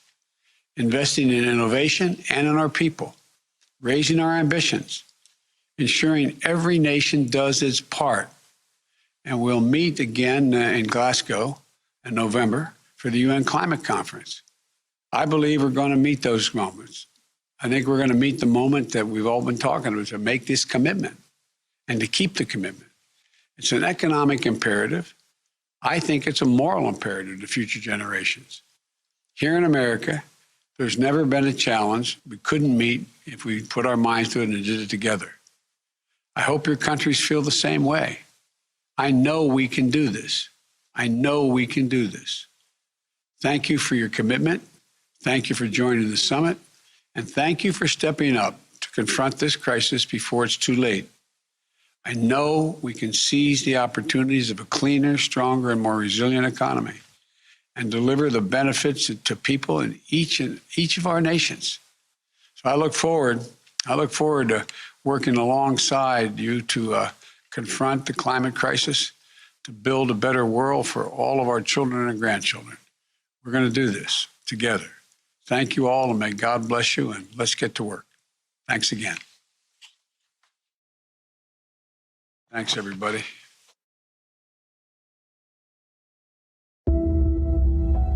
We know the kind of world we want. Healthier, safer, more sustainable, equitable, where nature thrives, communities are healthy, and opportunities are plentiful. We know we can create this world. The challenge is profound, and we must move faster than ever before. but the world is ready for action. We can limit climate change with a singularity of purpose. Every nation united in commitment, ready to measure success with progress, not promises, and ensure that when the story of our time is written, we will have met this moment. We can do this. We must do this, and we will do this. The time for action is now.